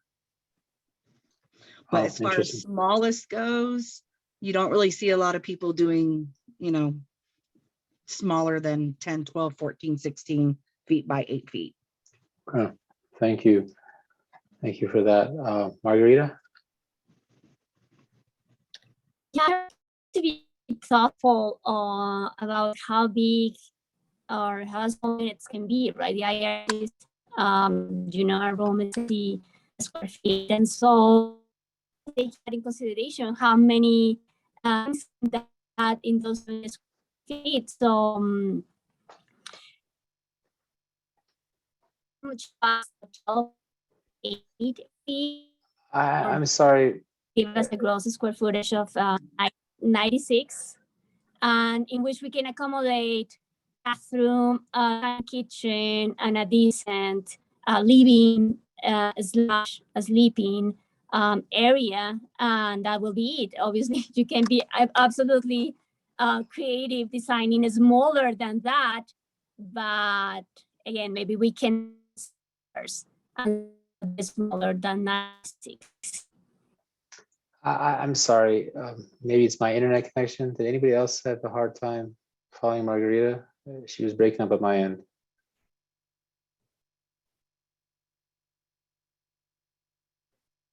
Yeah, it was breaking up for me too. Okay. Margarita, unfortunately, I couldn't understand most of what you were saying because it was coming in and out so much. Feel free to email me separately if you would like with your thoughts on this particular topic, or feel free to use the live chat as well. But unfortunately, your technology is preventing you from being able to articulate clearly for the rest of us to understand.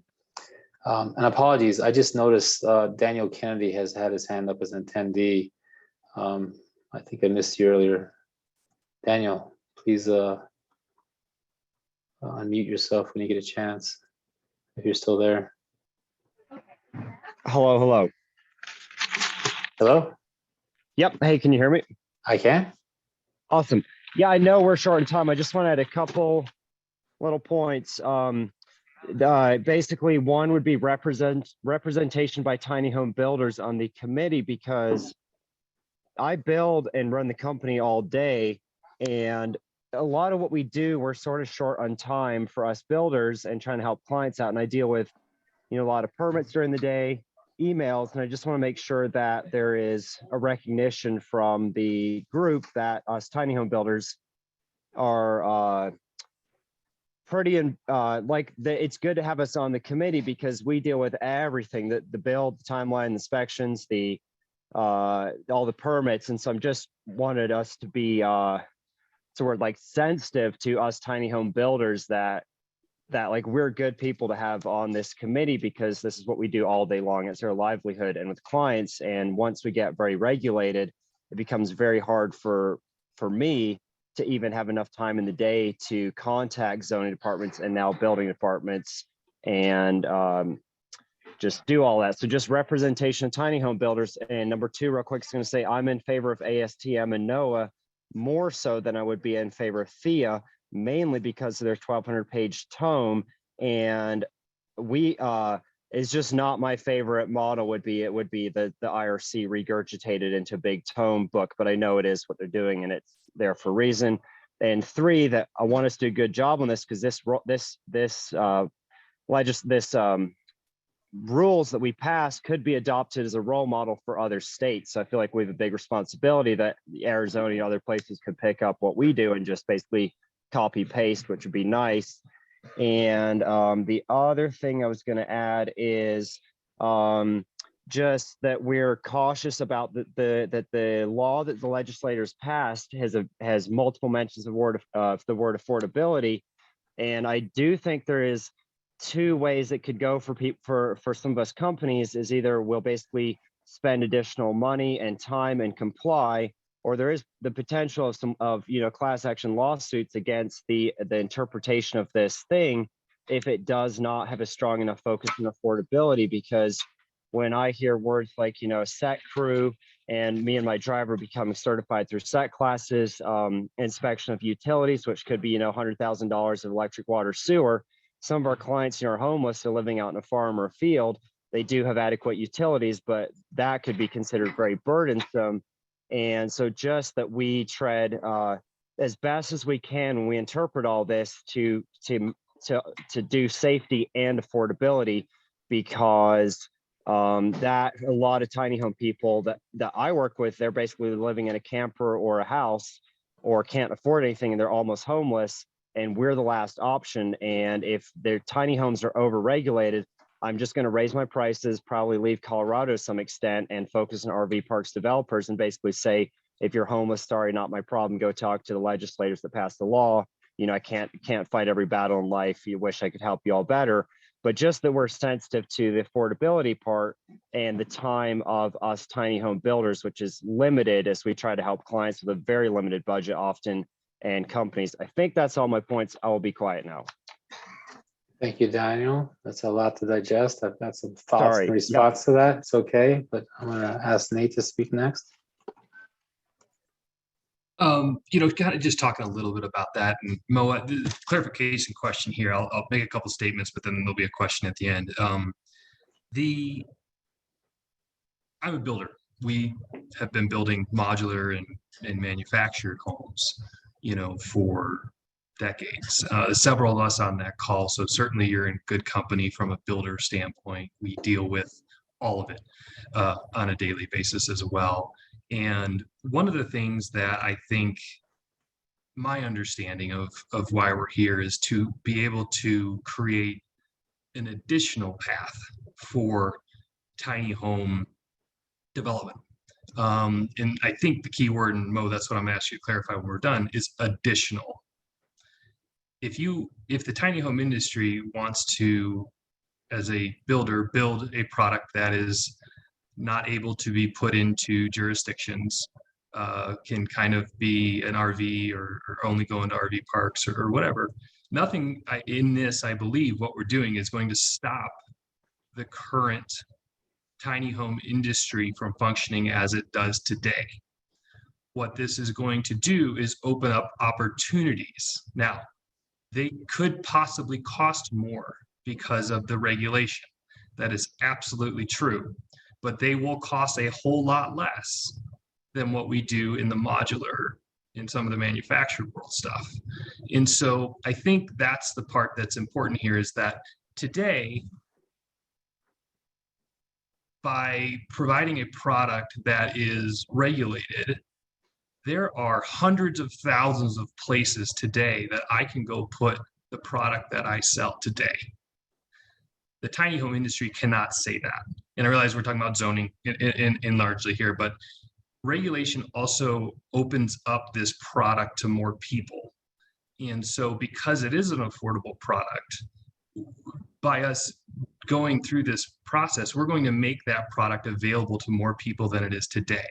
And so anyway, Mo, I just kind of want you to clarify if anything we're doing today prohibits the current construction methods and things like that of various builders in the markets that they serve, or if we're just opening up an additional channel. Thanks.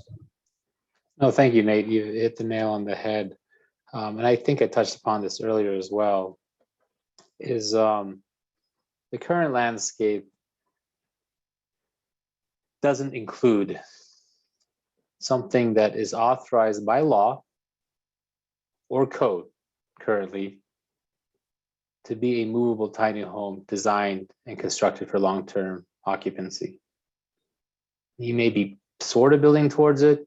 You may think you're building towards it. You may be doing that. It's great, but it's not recognized the way you're doing currently by law or code, any established code.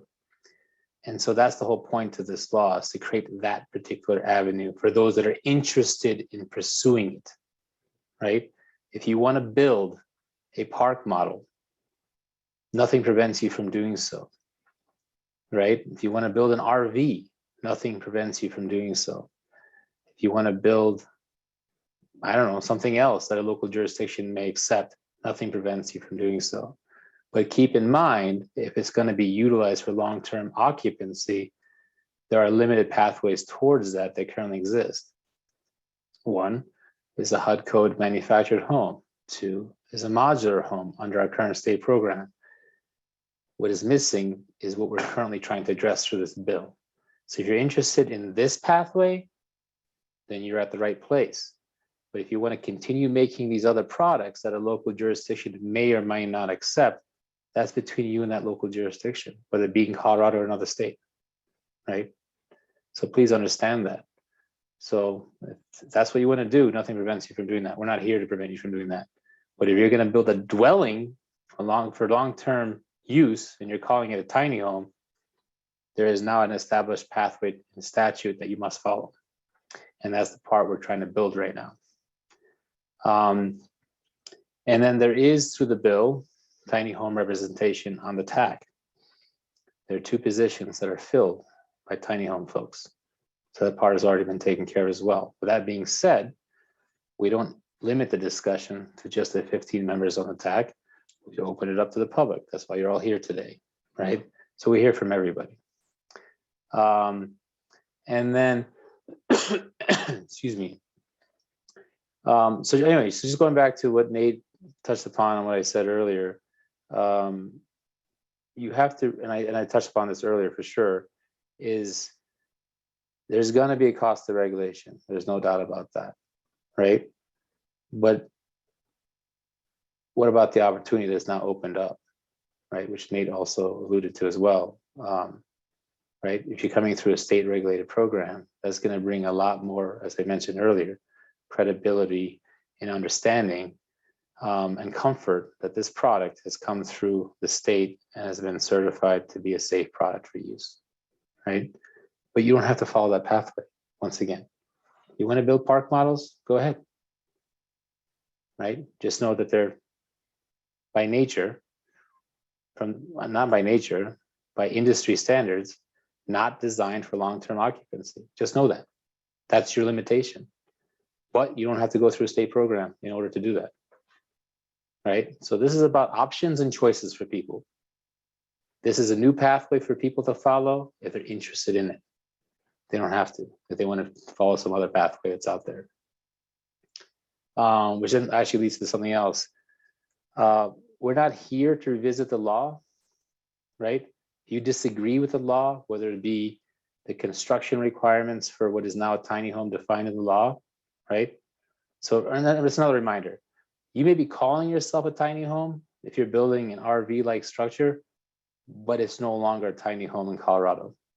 This is a new tiny home in Colorado. What is in this definition? Okay.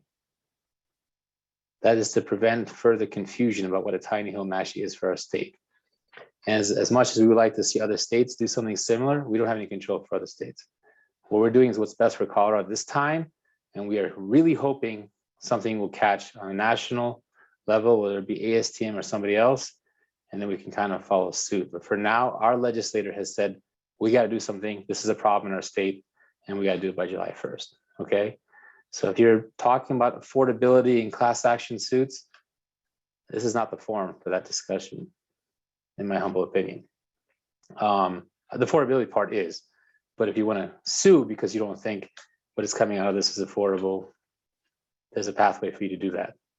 Okay, but let's not either create threats or distract from the mission of this body, which is to implement what the legislators have passed and the governor signed into law for Colorado. Okay, anything that can help us achieve that, we are all ears, we're listening. But let's not get distracted by personal opinions about where the law falls short.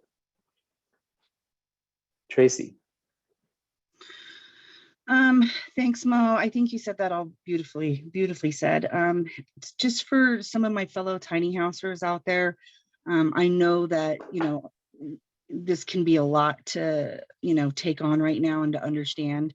Again, the TAC team and this whole team, actually, including all of the public folks that have been on multiple calls, I'm just bringing it up that, they did involve us tiny housers. Daniel, you and I have spoken many a times about code. We've had great conversations, and I just want you to know that, a lot of us tiny housers are working together in the background, as well as just really trying to work with the state to actually make something good happen for our tiny house people.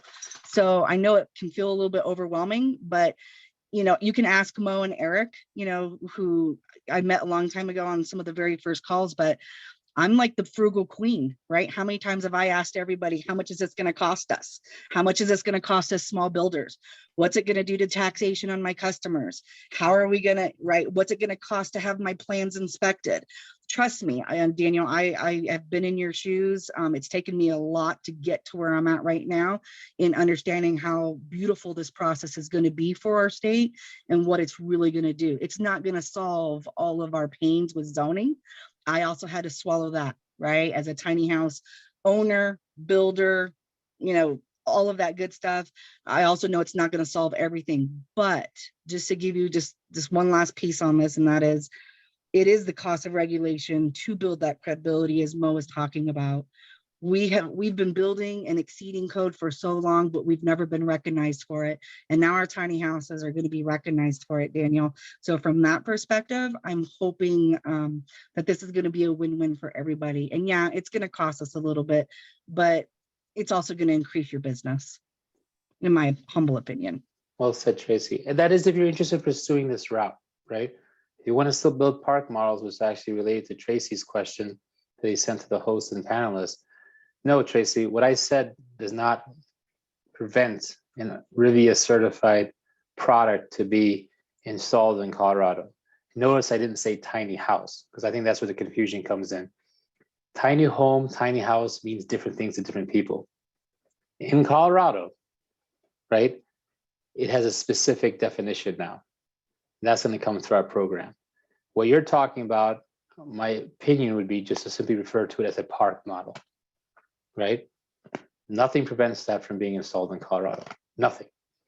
But please know that product is not designed or constructed for long-term occupancy, for temporary seasonal use only, right? This is a different pathway for those interested in long-term occupancy. If you're interested in that product, nothing prevents you from utilizing it. So I hope I've addressed your question. Nate, you still have your hand up. Is that from earlier? Or you're also on mute. Nate, can you hear me? I apologize, Mo. I was on the phone. Oh, sorry. You got your hand up. No. If you're not, okay, you're just gonna lower it. Sorry. Thank you. Margarita, hopefully the technology is better and we can hear you. If you got your hand up. No, I think I just sent my thoughts via the chat. So Okay. yeah, it was about the small. Yeah, I think everything is there. Let's keep Okay. the conversation going.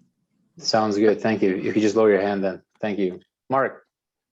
Okay, Mo, just to reiterate about what you're saying, yes, there are a ton of people watching us right now. Texas is one of the main ones. Oregon is one of the other main ones that's watching what we do with this, just to let you know, because I've had discussions with them. To go back to the 96 square foot, I have looked in the HUD, I've looked in park models, I've looked in RVs, I can't find where that's a standard. And I've talked to some of the people at the office. One of the structural engineers said that they thought that maybe that was because they can actually make that work as part of the integrated floor system. That's the smallest size that they could use. But they don't have a standard for it. Thank you, Mark. I appreciate that research. Stacy, you got your hand up. Yeah, I'm just getting back to the RVIA thing. I think that's part of the issue is that a tiny house is not necessarily a park model, yet many builders will get the RVIA/NOAA certification. I'll stick with RVIA right offhand. They get that so that they at least know the electricity, the plumbing, etc., is built to a higher quality code. And the home construction itself is house construction. And there's a disconnect here that I'm seeing and experiencing personally, whereby the RVI certification for a distinctive tiny house should be considered differently than a park model constructed RV. Is there a way to clarify that and classify it in such a way that a tiny house constructed on a solid foundation of a trailer that is awesome, like Trailer Made mine is there a way for a distinction to be made where an RVIA certification is issued to a tiny house, not an RV construction company, but a tiny house manufacturer that is certified as a tiny house manufacturer, the RVIA standard would be accepted? No, and that's from RVIA itself. No, I know that. They don't want their product. So they don't want their product to be they don't want their product to be confused with a dwelling. So then that's where there's a conflict here. Because actually, there isn't a conflict here. That's what this no, bill it is. I'm physically experiencing it. I'm no, physically experiencing this yes, you are currently experiencing it because the other pathway doesn't exist yet. That's what we're here to create. So if you're interested in creating a tiny home for long-term occupancy, the pathway we're trying to create today that you're involved in the conversation is to address that conflict. It just doesn't exist yet. We have until July 1st to get it right, or at least get something up and rolling. And of course, it can be modified as things evolve. So you're in the right room, but once again, just so we're all on the same page, what we're doing today doesn't exist yet, right? So the conflict you're talking about will exist until the July 1st, right? But it should be resolved after July 1st when we create this pathway. If that's what you're interested in. If you want an RVI certified product as a park model, it will always exist for you as well. Does that help, Stacey? Just know that from an implementer standpoint, like a homeowner, there's a lot of confusion there. Absolutely. Regardless of today or July 1st. Absolutely. And we will do our best to educate folks on it. But the reality is this, a lot of people have also confused the consumer by indicating their RVI product, regardless of what they built to it. But that certification is once again for not a dwelling, right? And the consumers have been confused by thinking that what they're actually purchasing are dwellings, when they're in fact not. Even though they may look like it, even though they may be a hodgepodge of codes where the manufacturer thinks it's a dwelling, but the reality it's not certified as such. This pathway is to eliminate that confusion as much as possible.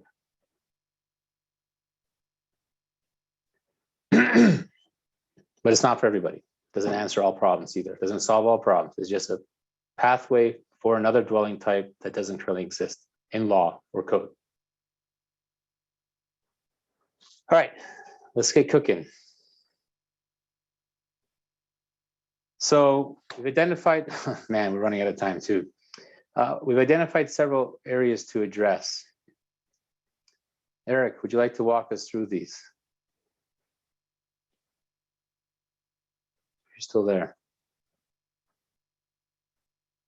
Yeah, I just have to find my unmute.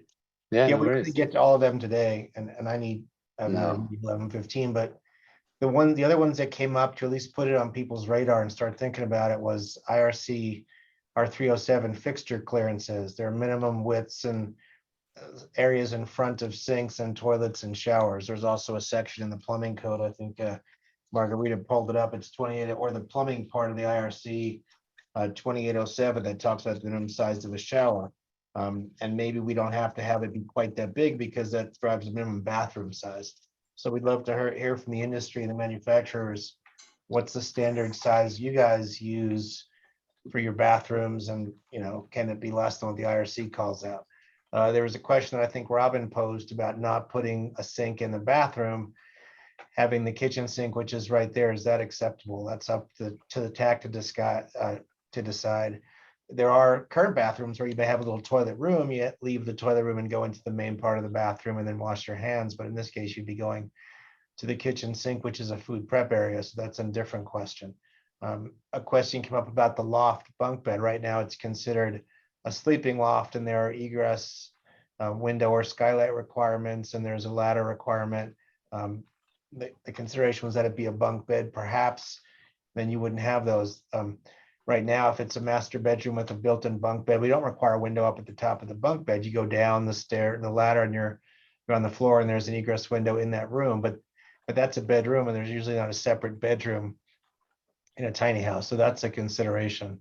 I think related to the bunk bed or whether it's a sleeping loft is the number 5, which is on the next slide, stair access. And are the existing relaxed rules in Appendix Q still too strict to meet the height requirements that we're all struggling with? The height requirements also play into minimum ceiling insulation, which I think is number 6. Prescriptive building envelope requirements, you've got to meet the requirements in Chapter 11 of the IRC, which is the same as the International Energy Conservation Code residential provisions. And they require R60 walls and R60 ceiling insulation. That's hard to meet with a smaller ceiling. Do we go down to R49 or R38? We put a carve out in our standards for tiny homes because the tiny home is so small, it just has a very small energy and carbon footprint. So maybe it doesn't have to be as energy efficient as a 3,000 square foot home. Still going to use way less energy. Number 7 was ceiling height. Again, that ties into the loft ceiling height requirements and insulation. And then finally, I think Robin or someone had mentioned in an earlier chat when we were looking at the different things to consider moisture control, but there wasn't really any detail on what that meant about moisture control. So if we go back to number 2, which is where I was, it has to do with fixture clearances, and maybe we start there.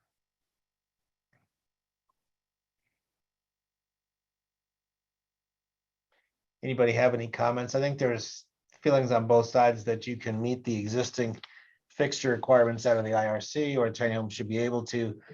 But again, keeping in mind, these are minimum standards. You might build a larger tiny home that can meet the IRC Chapter 307 or Figure 307.1, but the smallest tiny home that we would approve may have a problem meeting all those fixture clearance requirements.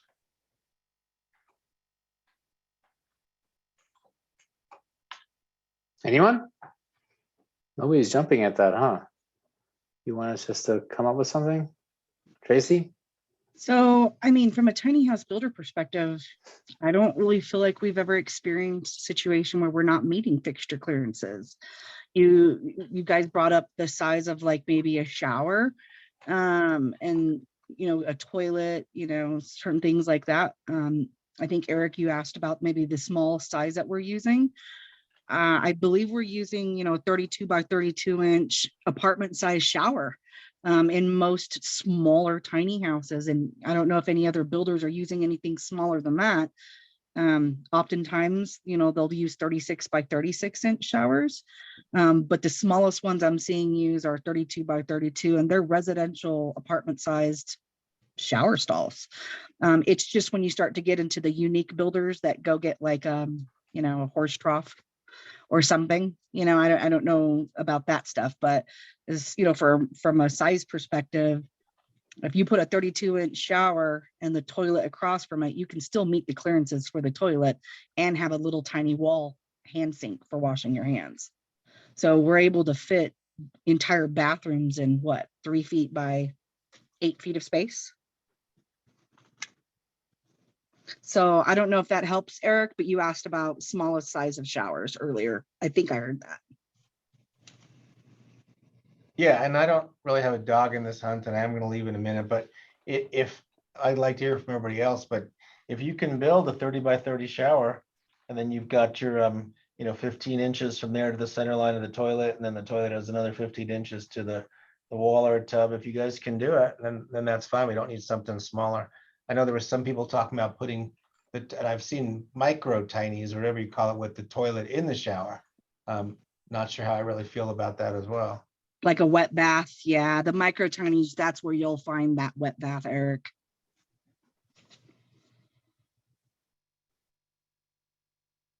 I think Margarita had her hand up next. Yeah, no, I totally agree with Tracy. The clearances are really good actually for servicing these fixtures. So we should be cautious about just thinking on reducing those clearances. And they do work, and it's just 21 inch in front of each fixture. So, and the 30 by 30 showers, even regular homes, they work really well. So I don't see any issue with that. Tim? Yeah, thank you. Tracy, and I guess the rest of the builders, so kind of leads into, I appreciate that feedback. It sounds like we wouldn't be needing to do any amendment to those fixture clearances if you're already meeting that. My question is, with that, are you typically also providing the hand washing sink for the bathroom by the bathroom and not utilizing it? Eric pointed out a good point, in my opinion, of utilizing a kitchen sink, which is a food prep area, to wash your hands after going to the bathroom, which I would certainly never want to do. But I'm with you. As a tiny house builder, my husband Austin has been part of over 450 tiny house builds since 2014, and not one build has ever not had the hand washing sink in the bathroom. Now, don't get me wrong, I have seen a couple of micro units out there, right, where they're getting all fancy with that toilet with the little hand washing sink above the toilet. It looks completely plastic. So don't get me wrong, I've seen a couple of people try to do that. It's not very standard in our industry though. I would say you're going to have your one or two, DIYers maybe that are going super micro tiny, but it's not common. Thank you. And something you might like, actually, I think you'll like Austin's approach on this, but we actually build in utility closets oftentimes into the bathrooms to house water heaters and also be able to access your plumbing. So, I'm looking forward to having you out for, the site visits. Very good. And I think Byron looks like he shared, not with everybody, just the host and panelists, that he agreed with what you said earlier, or Simplicity does, but he's built a tiny home with a toilet and a shower before, and that not all tinies have sinks in the bathroom, and that he's built at least 10 tinies with a hand washing sink. I've built at least 10 tinies with a hand washing sink. I think Byron is saying, follow that one. I think Byron is saying that he's built some houses without the sink. Yeah. Okay. So lots of variation there. Tim, you still have your hand up? Did you want to add further to that? Yeah, I just put it back up based on that comment. I'm wondering what the state plumbing board would be thinking of from a sanitary standpoint. Kitchen sinks being used for bathroom, after bathroom, I guess you might call it. Great question. John McGee, are you still on? Yep, I am. We wouldn't go for that just because if we were building them to the Colorado Plumbing Code. because we do require hand washing as part, just what R306 says in the IRC. So you have to have a hand washing, you have to have a shower tub or tub and shower in the toilet, plus a kitchen sink for minimum plumbing. That being said, that's not what this, what we're going to be deciding here, whether we're building them to the Colorado Plumbing Code, or if we're building them, what I'm saying on that part of it. But yeah, I agree. I'd be a little bit skeptical about stepping out of the toilet room and using the kitchen sink to wash my hands. Plus, there's no requirement that the lavatory or hand washing sink, as you're calling it, has to be inside with the toilet. It could be outside of the bathroom, of the shower and the toilet area. It could be on the outside of it and still incorporate that lavatory into it, and that would meet the code as well, as far as Colorado Plumbing Code, right? Yeah, we've seen that even in site-built structures. I think Sam mentioned that earlier. He had a feature like that, but you don't usually see in the kitchen, going all the way out to the kitchen to wash your hands, even though obviously in tiny homes, in an area it's just right there. Yep, that's correct. Excellent points. Donnie? Yeah, and I guess my only input on that one is it is a little odd to have not have a kitchen sink, or not kitchen sink, a bathroom sink in the bathroom. But even in the plumbing code, it has provisions in there for where your bathroom's located, especially like in a restaurant, right? You don't want your bathrooms in the cooking facility area, because that's where they prep their food, right? You want to keep that sanitation separate. But as John said, there's nothing that says you can't have, nothing says that you have to have a sink in the bathroom. It's just, I think that's what the intent is, to keep that sanitation separate from your food prep area. You don't want somebody going, let's say somebody didn't want to do a kitchen sink and they want to go prep their food in the bathroom, right? Nothing says you can't do that in the code, but at the same time, do you really want to prep your food in the same area you're using the bathroom? So. Yeah, but what's interesting too is, comparing it to not a dwelling, but obviously some people are forced to live in a situation as such, or for those of us that camp for long periods of time, when you look at a camping trailer, I can think of mine, there is no sink in the bathroom. It's in the kitchen. I open the bathroom door and I'm going to the kitchen to wash my hands. Of course, I keep hand sanitizer in my bathroom. So when I'm touching things as I get to the kitchen sink, my hands have at least been sanitized, and I wash them again. That's my personal preference. But yes, I just think, we may want to think creativity here, as we're thinking smaller, more cost effective. Yes, understanding sanitation, obviously, and safety, but obviously a person could have a sink in their bathroom, not use a sink, and go prepare food, right? So anyway, just throwing that out there as well for consideration. To me, personally, it makes sense to have some flexibility in this area and really leave it up to the consumer on how to make sure that they're properly sanitized before they prepare food. Just my 2 cents for what it's worth. We've lost Eric, unfortunately. He had another meeting to go to, but we will keep plugging along. I do have a hard stop at noon. And some of you may have a hard stop at 11:30, since we were promised not to go over 11:30. So I think that takes us to the bunk bed, the secondary egress.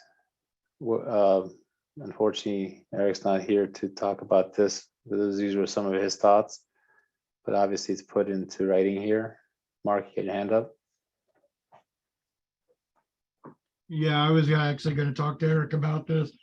The only thing I can see that's a problem though is if that that locked area, the ladder comes down and it's actually like in the kitchen area, because you can't egress through a kitchen.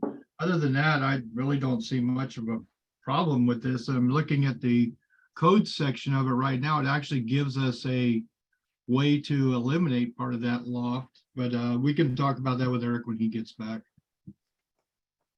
Yeah, I don't think he's getting back today. So if you've got any specific thoughts on that, if you could just shoot me an email, that'd be greatly appreciated. Will do. Thank you, sir. Anyone else on that, or can we move on? I see another hand is up from somebody. I think that might be you, Byron. 5991. I just asked you to mute.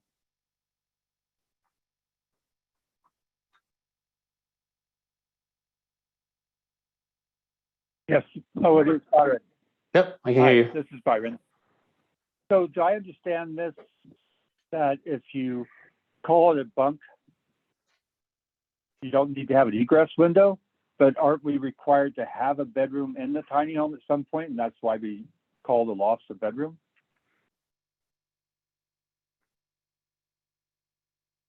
Eric wrote this Were you able- particular one. Sorry, go ahead. Go ahead, go on. No, you go ahead. Go for it, Mo, please. Oh, okay. My understanding is, maybe I'm reading this wrong. Anybody else want to weigh in, please do. Is he's trying to address the egress and access issues by saying that if it's 80% of that space is occupied by a mattress, then it's considered a bunk bed. So similar, I guess, if you are in a, I guess, traditional home, right, and you have a bunk bed, these requirements don't apply. But maybe I'm misunderstanding this. Anybody else want to weigh in? I think Tim, you had your hand up. Yeah, thanks, Mo. I'm looking at AQ out of the 21, and I don't see anything that says that you got to have a bedroom, like a separate bedroom. It does have the section and definition of what a loft is, and loft doesn't have any maximum size, but it does have a minimum size, which would be the 35 square foot. So I kind of in relation to like a bunk bed, and if 80% of the loft is a mattress, then it's a bunk bed. I mean, this was Eric's idea. So if it was 35 square feet, 80% is a mattress, which I don't know how big a king size mattress is in relation, but there's no requirement that I can find that says you got to have a bedroom. So it's kind of an interesting concept of what Eric's proposing with that's if you're meeting the minimum square footage and you have the proper egress out of it right at the bottom. That seems to me like it's still a pretty safe egress situation. Mm-hmm. Tracy? This is Byron. I'd like to not see 80% of it be a mattress, because that encourages really small lofts. Sometimes I have 12 by 8 foot lofts or 12 by 10 foot lofts.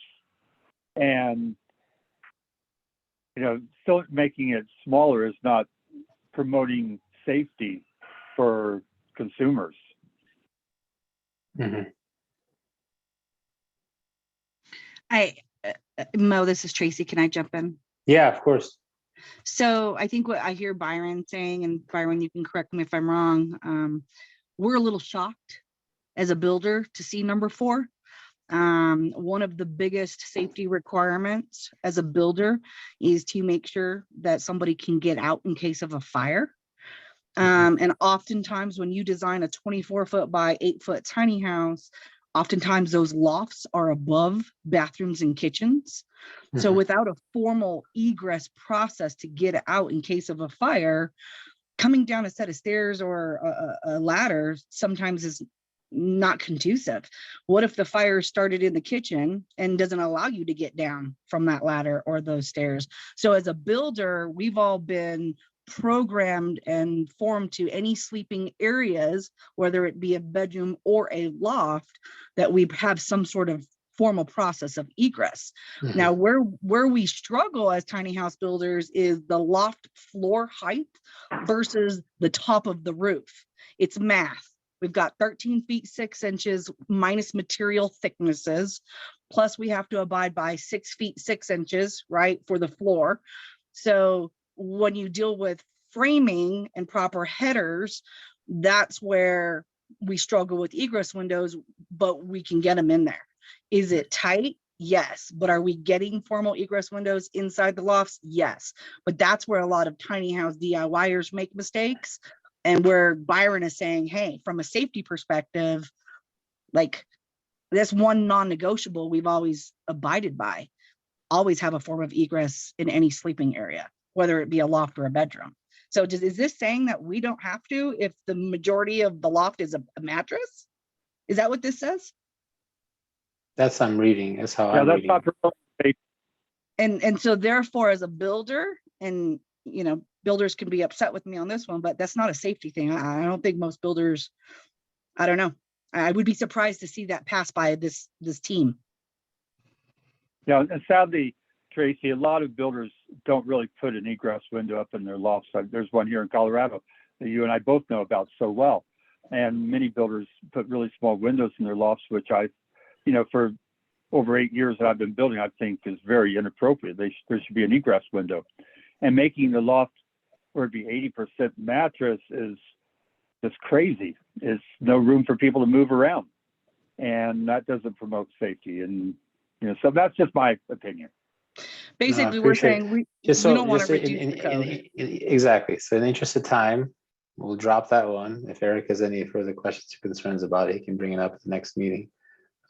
Margarita, or you put your hand down. So we'll move on. I just lower my hand, just knowing that, yeah, it looks Okay. like this number 4 is a design comment that should be left on the tiny house manufacturer's hands instead of the standards set up by the Okay. state. Thank you. Number 5 is another very dense one. And this is also Eric, unfortunately, is not here. Any comments in response to that?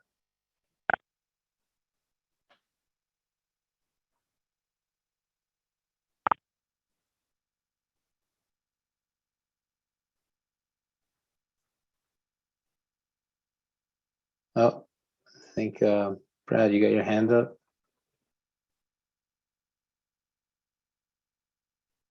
Hello? Yes, Brad? Mo, on this issue, what made it into Appendix AQ was not what we had intended to put in there. The intended height of the loft floor above the landing was supposed to range from 16 inches to 24 inches. It was a clerical error that caused that 18 inches to be in there. And if you do all the math, you're going to find out you're going to run out of room before 13 foot 6 inches if you're also meeting the insulation requirements in the roof.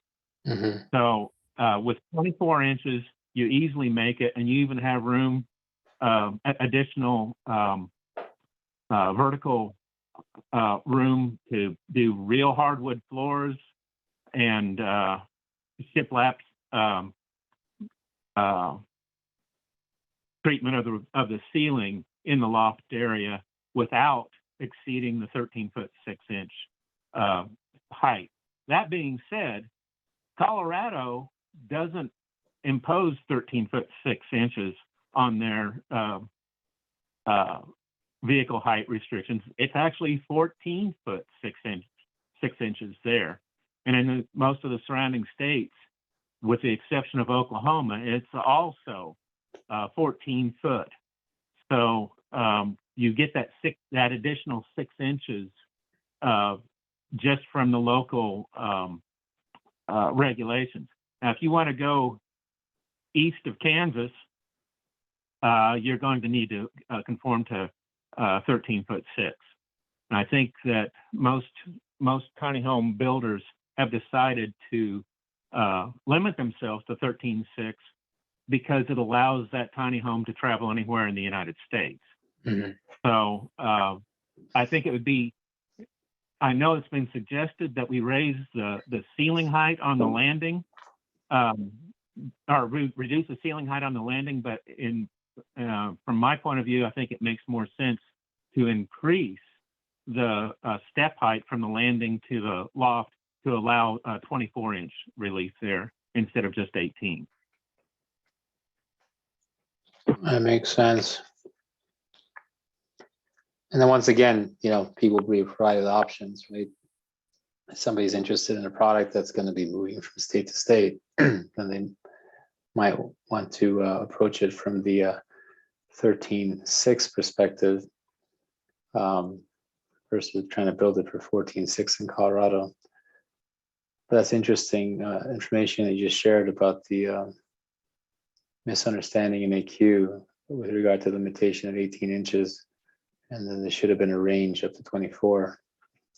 Obviously, nothing prevents this body from recommending an amendment to AQ to reflect that. So does anybody disagree with? Right, and in fact, the reason for 24 was introduced for exactly the reason that Robin raised this issue. So it's to be able to allow us to stay within the 13.6-inch vertical envelope. Okay. Anyone opposed to increasing the allowance in Colorado to 24 inches for those interested to building that number? Got a thumbs up from Tim. As a point of reference, most children's beds are 24 inches high at the top of the mattress, and that doesn't seem to be a safety issue. So increasing it to 24 should not cause a safety issue here. Okay, very helpful. Thanks, Brad. So I saw a thumbs up from Tim. I haven't heard anyone say anything otherwise, so I'm going to note that as a change. Okay, moving on. Of course, if anyone disagrees, feel free to let me know.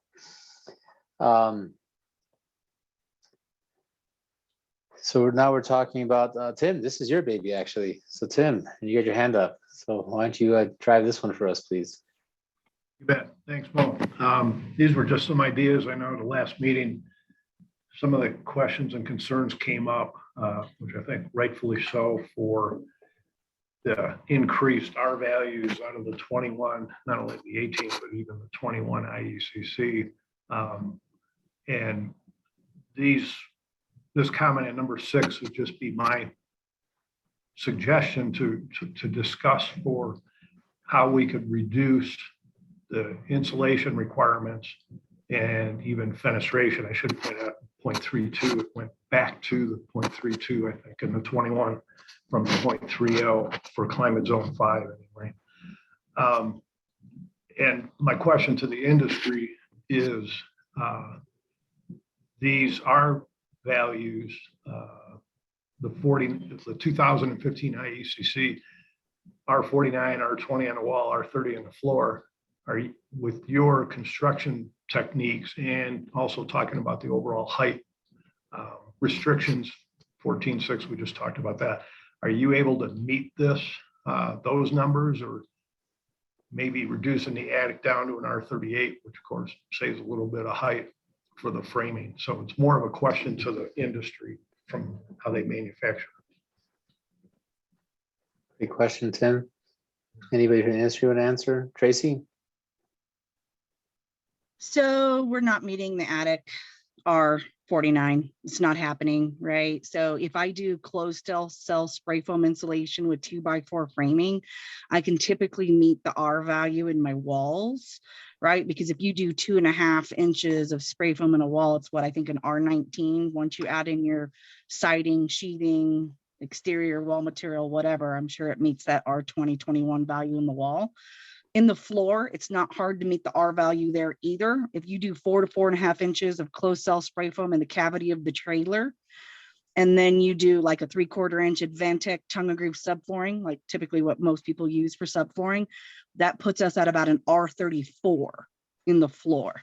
So I'm not having an issue meeting the floor requirements. I don't have an issue meeting the wall requirements. But that attic, right?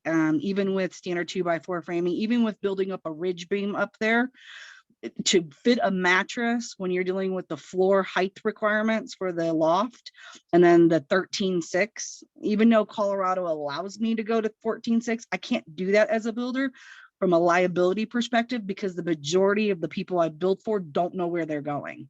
Right? Maybe some of them do. And I might be exaggerating when I say the majority don't know where they're going, but oftentimes they're not sure. So we have to abide by that 13.6. So we're not meeting the attic to answer your question. Okay, thank you. That's great. That's good feedback. So that I see a chat that came R24 to R30 recommendation. Is that what it said? Yeah, Byron was recommending R24, R30. He's also R24 to R30, yeah. So thanks. for the attic.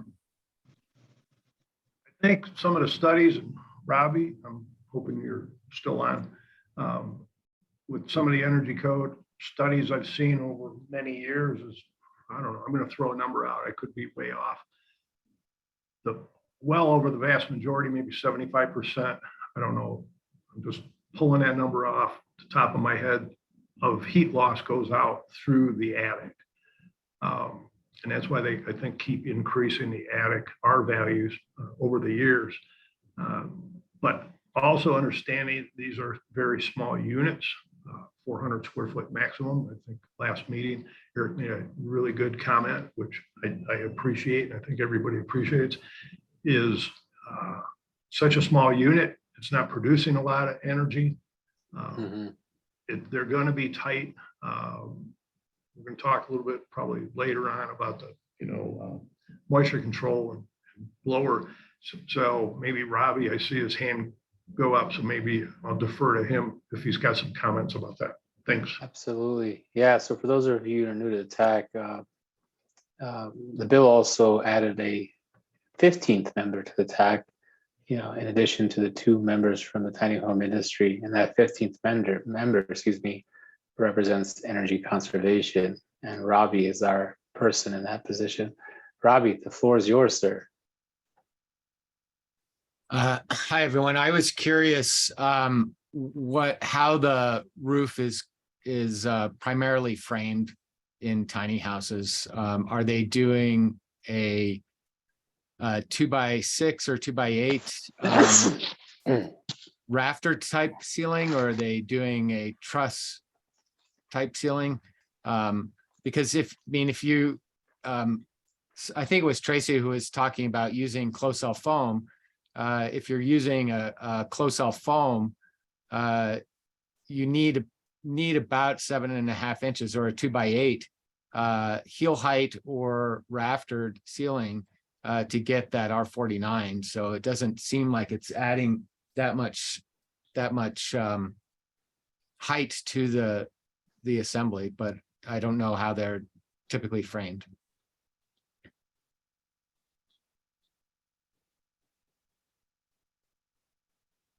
Tracy, you got your hand up? You want to answer that?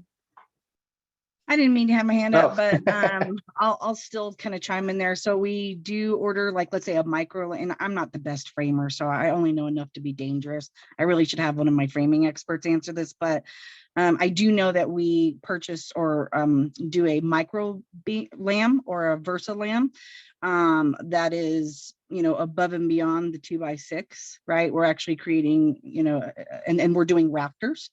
But it is still 2x4 framing with the ridge beams built. So that's what I see happening a lot. And then they finish out the ridge beam decoratively because, if you were to have framed all the way to the ridge beam and filled that whole cavity with insulation, you probably lose, several inches. And once you put a mattress on a loft floor, you're basically kissing the ceiling. And so that's why we always struggle with the R value in the ceiling. But we are using, micro, like, how do you call it, you guys, ridge beams? And then rafters, from my perspective or my understanding. Byron, you can chime in. And do you know if the rafters are 2x6 or 2x8 generally?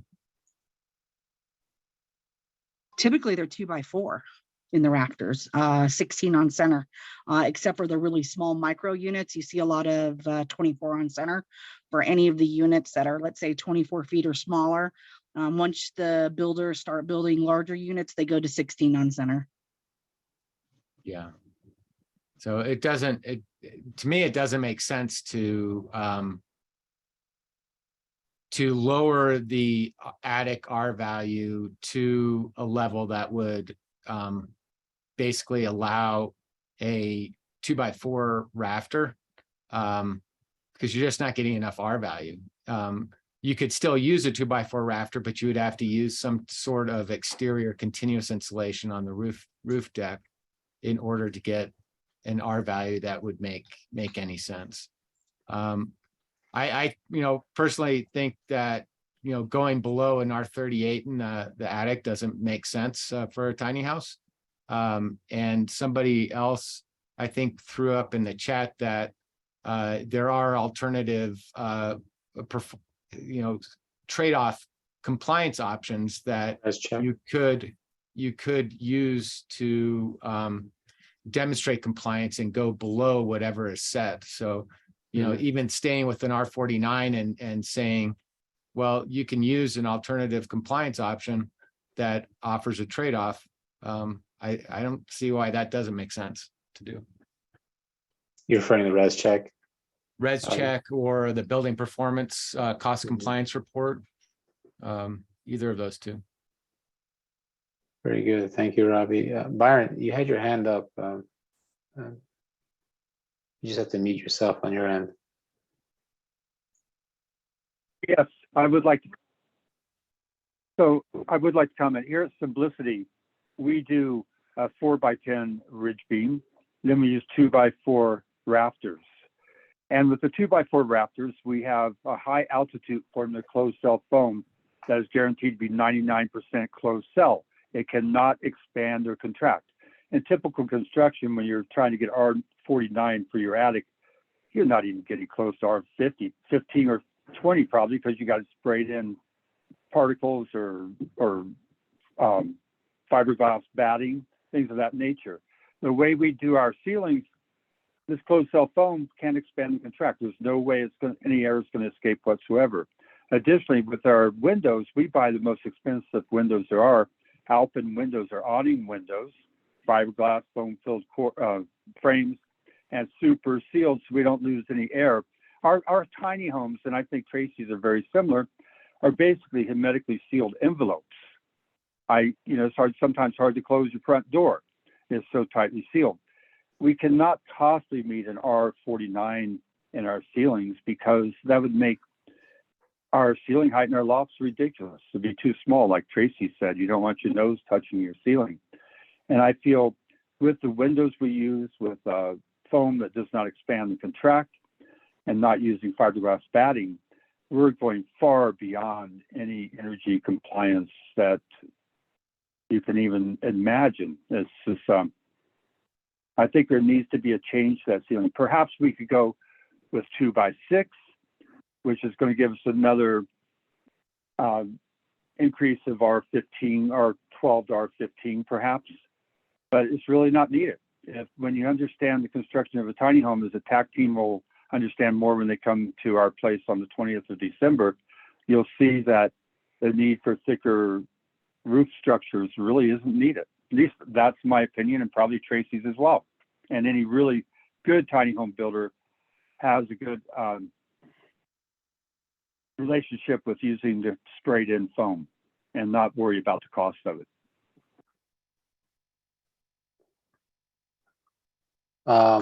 Donnie? Thank you. I just wanted to kind of throw out there, the building code actually, heating wise, only requires that the building maintains a 68-degree temperature. So, I think res check's been thrown out there a lot, but, do you think that it'd be best that we have a prescriptive method and not have to rely on res checks to pass these homes all the time? So if we have a prescriptive method, we would set a minimum.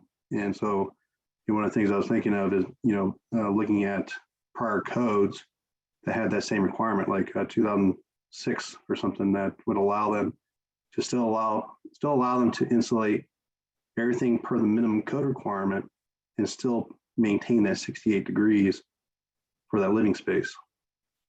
And then, because at this point, any mechanical unit that's heating up that tiny home is probably going to overheat it. And it's not going to, it's not going to take long to heat that building, maybe like 5 minutes, right? And then it's going to shut itself off.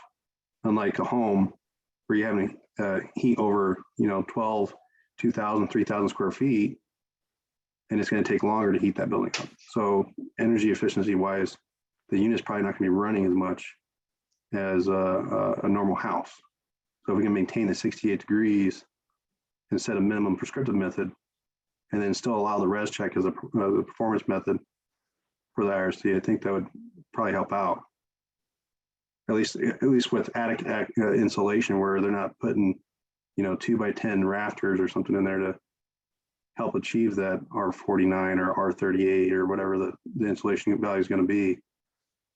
Because 2006, 2009, those insulation values are a little bit lower. I think they got R32 or less. So just throwing it out there. Thanks, Donnie. And Brad, I think I lowered your hand by accident.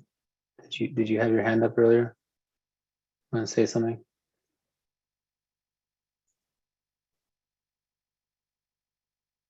Maybe not. I didn't have my hand up. Thanks. Oh, okay. All right. Thanks. I lowered somebody's hand. They'd already spoken. But Brad, your hand is up. No, now it's down. Tracy. So a little bit based off of what Byron, as well as what Donnie was saying, he said it actually very good, because this is the one area as a builder that we are appealing to this team to ask for help with. We know that we're not meeting that attic R value, but what Donnie was saying was so on point, and what Byron was saying, because we do seal these houses so well that we actually have to put forms of vented to, form of venting, right, to get proper venting and fresh air coming in the house, as well as, getting yucky air out. But because the houses are sealed so well, and because we are using such a good insulation and double pane windows, what he was talking about, the heating method, I can go buy a wall heater right now, plug it into the wall with 115 amp and put it into a 24-foot tiny house that is spray foamed, and it will heat the entire house. Period. And what most of these tiny houses are truly using are mini splits, which are at 12,000 BTUs and 17 SEER. And when you look at the heating elements or the mini splits, what they're capable of heating, these one mini split can heat 300 and 400 square feet. So when you take that mini split and you stick it into 192 square feet that's got spray foam, Donnie said it perfectly. I can turn on that mini split and I've got to literally turn it off in 5 minutes because it's too hot in the house, right? So, the point that I'm appealing to everybody here is, this is our area of opportunity as builders. This is where we're asking for some help with. This is what we need help with. I don't need help in my walls. I don't need help in my floor. I can beat that and exceed that, but this is where we need help, you guys. And once you see double pane windows, the material selection, the closed cell like Byron described, and the close sealed house, plus the heating elements, you guys, it's overkill already. And so for us to add several $1,000s more of insulation into a roof, when my spray foam guy tells me, Tracy, you're not gaining any R value, he tells me I'm wasting my money and I'm wasting my customers' money.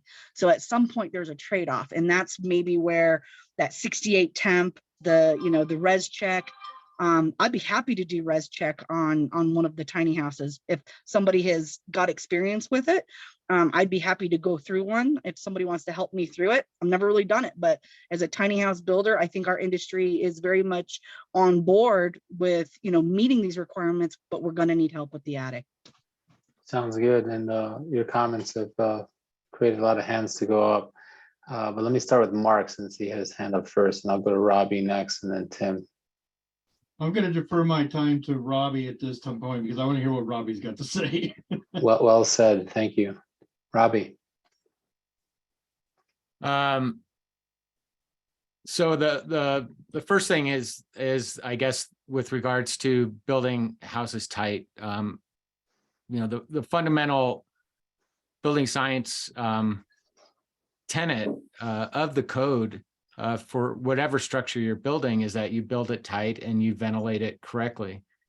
So ventilation is already a requirement of the code. So just because it's small doesn't mean that you're ventilating it. You're ventilating it regardless of the size of the structure there. The other thing is with regards to foam, foam isn't a panacea. It doesn't solve all our issues. Foam, we've tested plenty of houses that are airtight because they use a closed cell foam or an open cell foam, and plenty of houses that are leaky. In fact, when we did the Colorado residential energy field study, we tested a tiny house I think it's in Parachute or Eagle there that didn't meet the 3 air change requirement for Colorado.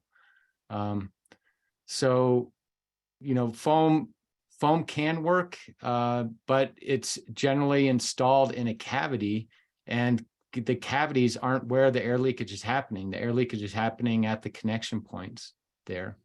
And R value is R value. And so the code is looking at conductive energy loss that's being controlled by R value, and convective energy loss that's being controlled by air leakage.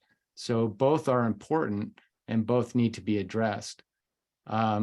I think there can be a reduction from the 49 in a tiny house, but again, I don't believe that it should go below a 38 in that attic situation there. And then also with the realization that you can use a performance trade-off compliance approach, it might not need to go down from a 49. That would be the prescriptive approach, as somebody was talking about, but you have the ability to do a res check or a cost compliance report and demonstrate that you're able to trade off that reduction in R value in the attic for something better somewhere else.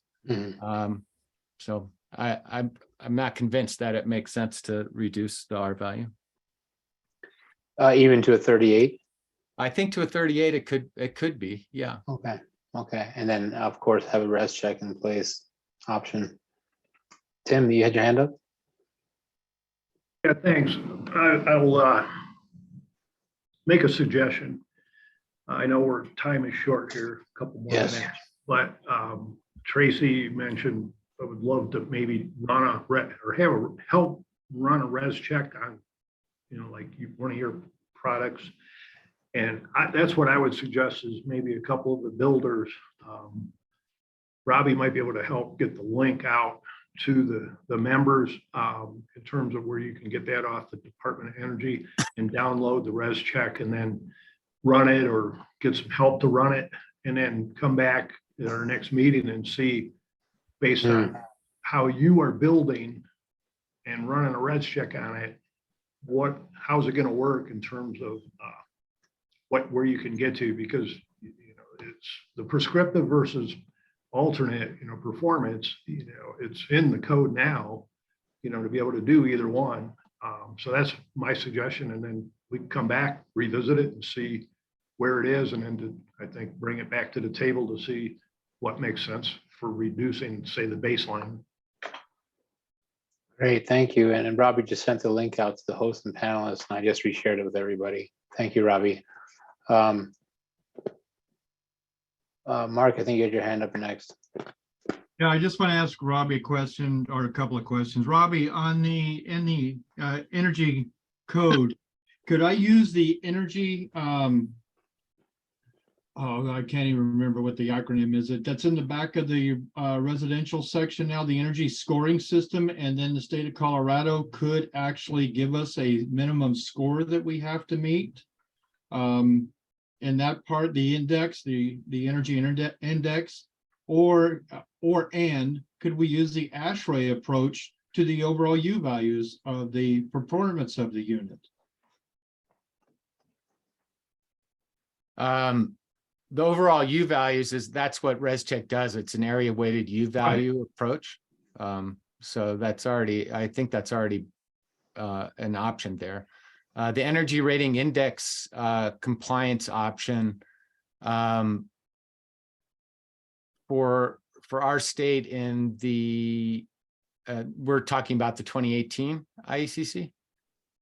I think is 60. It requires a 61 But the problem with the energy rating index compliance option is that in the body of the code, it was amended. The ventilation requirement for the creation of the energy rating index was amended in the body of the code, which caused the energy rating index to diverge from the ResNet HERS energy rating index.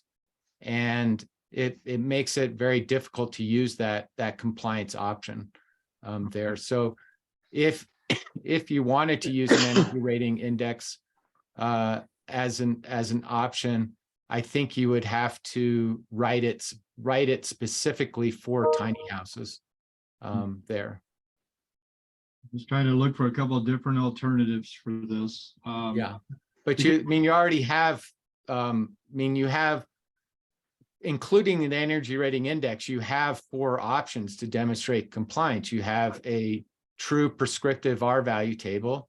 You have the prescriptive ResCheck, or ResCheck's a software, but you have the prescriptive area weighted U value trade-off methodology.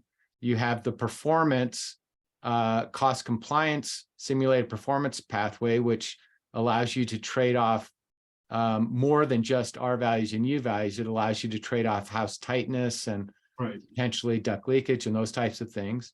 And then you have the current written energy rating index pathway. So there is a lot of flexibility that's dropped into the code there already. Okay. In the interest of time, excuse me, this land is playing. We've had a couple of people send in the chats from Mike, a reminder that the ResCheck desktop only supports 2015 IECC. The future codes, or I guess present codes that are out there as well, 18 and 2021, as well as future codes will only be available through the ResCheck web. As eventually the desktop version will become unsupported. Did not know that. Thank you, Mike. And then Nate had a question for everybody. Given the possibility that manufacturers of tiny homes may not follow ResCheck, it might make sense to have a prescriptive path available that would be achievable in the tiny home setting, if I'm getting Nate's recommendation right. And I think I saw and I heard also from Robbie that perhaps that attic prescription be 38, R38 as a starting point. Does anybody have a problem with that?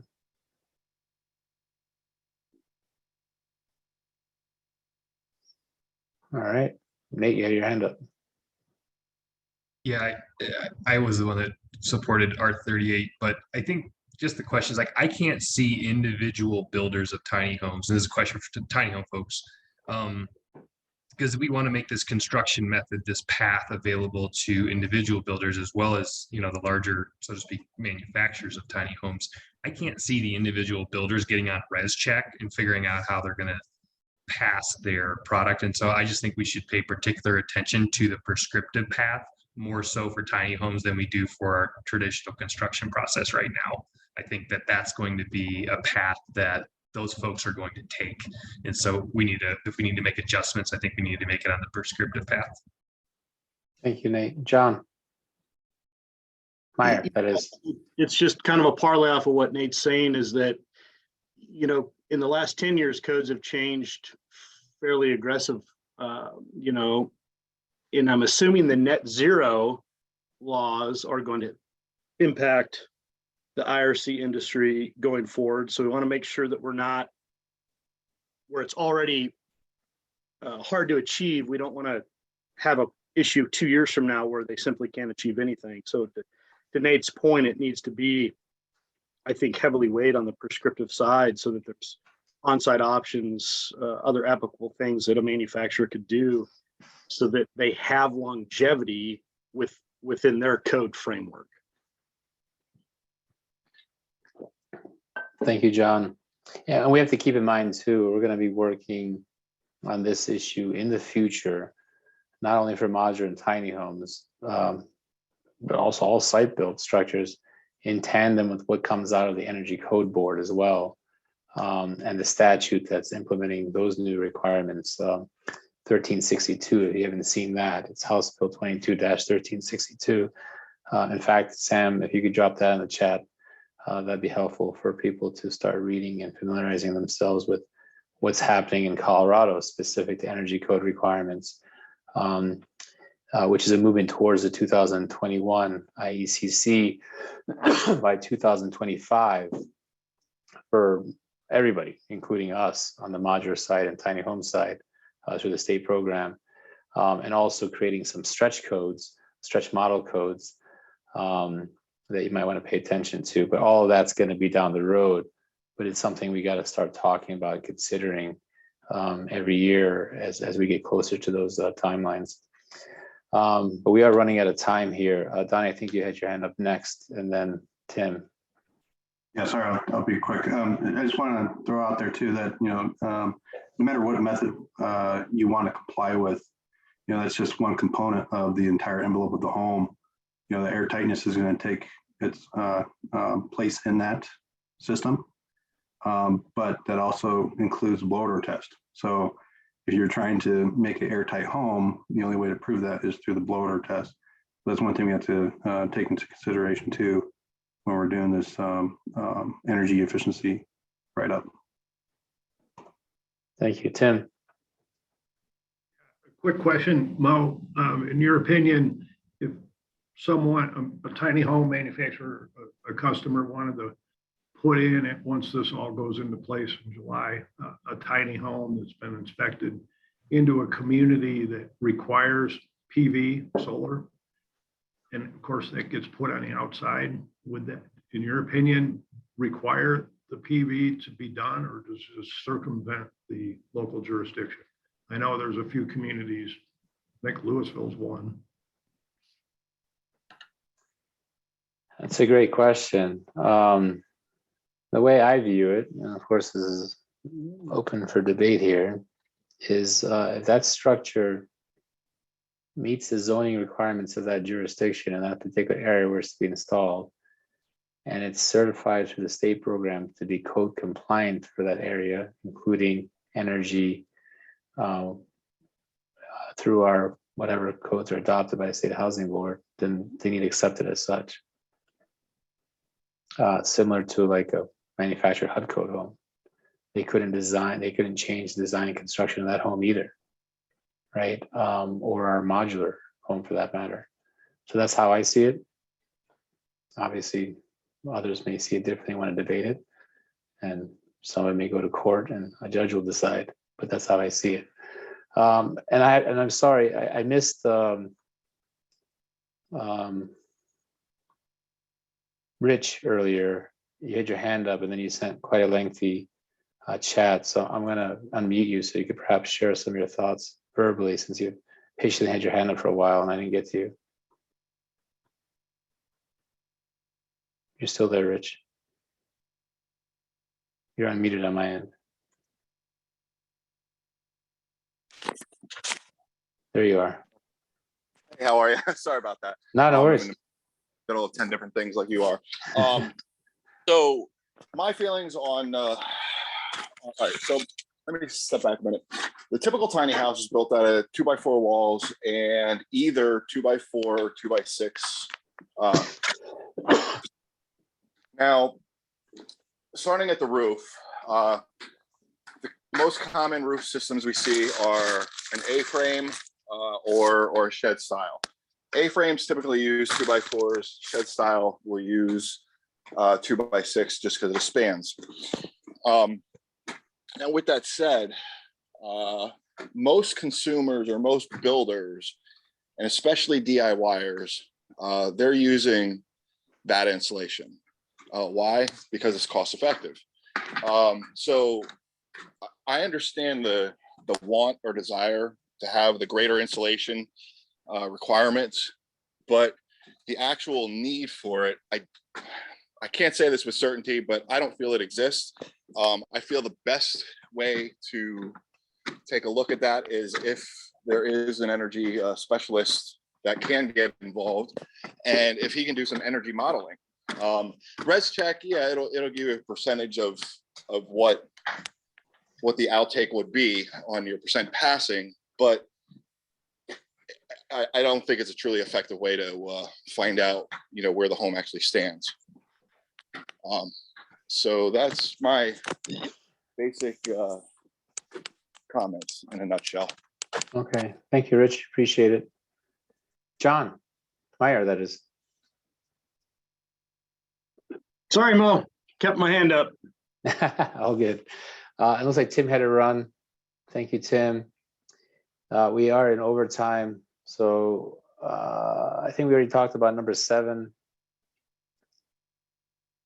Number 8, moisture control. Maybe save that for another time, unless that's gonna be a quick discussion, which I'm guessing it's not. Any thoughts on that real quick, anybody? All right.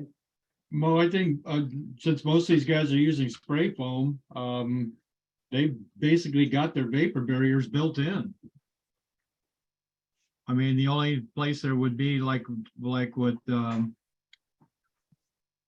is the connections, just making sure we've either got our thermal blocks or our caulking in there. But with the spray foam, it's one of the few things in the IRC that you don't have to provide roof ventilation for.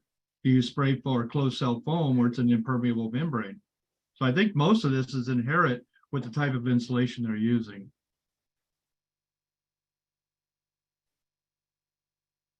What about for those that may not be? Yeah, you can't guarantee that they're always going to be using. Exactly. So should we spell something out, articulate something to make it clear? Right, we're talking about minimums, right? Some people may be operating, way above everybody else. Some people right there, but some people are below. We gotta get everybody to a minimum level where it's safe, code compliant, and local jurisdictions can feel, assured that the products coming into their jurisdictions that have been certified by the state are good enough where they don't have to get involved in it. Well, if they're using fiberglass, it depends on the climate zone they're into, because inside the code, it says where the orientation of that vapor barrier is. So it's going to be dependent on the climate zone. So of course, we would enforce that through our plan review process. Exactly. Nate, you got your hand up? Yeah, kind of at a high level, what we're really talking about and what the tiny home folks, I hear them being concerned about is, are we going to enforce our traditional residential energy requirements into tiny homes? And they're making the case for it's not necessary, adds cost, whatever, arguments you want to have there. And so I guess that's a question to you is, are we required to do that in this process? Is the state's carbon neutral goals and things like that going to apply to tiny home? Is there the ability to affect that so that it doesn't, if we're concerned about affordability of meeting them? That's gonna be a different conversation in a different body, and Tim is actually a member of that body as well, which is good. So we're gonna have crossover.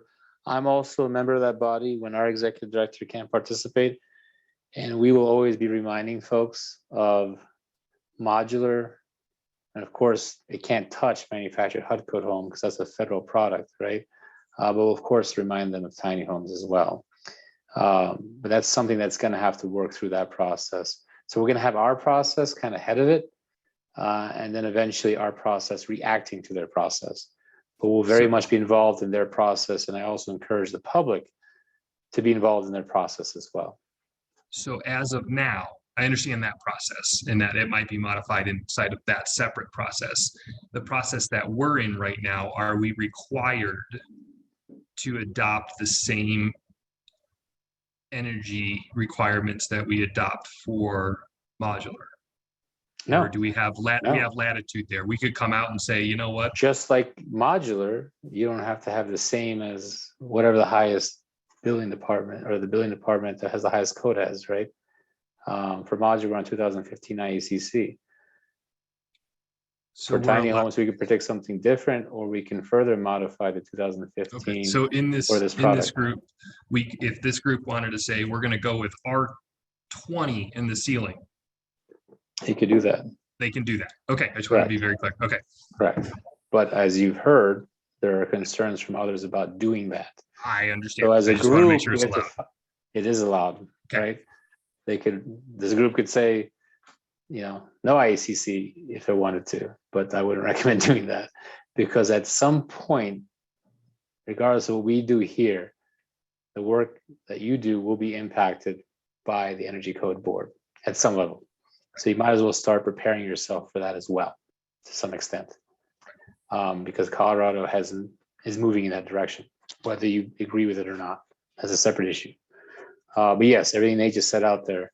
And that's why if you look at our administrative code or rules, it'll give you a good idea of what codes have been adopted for modular and how they've been further amended to better suit the needs of modular versus site-built products, right?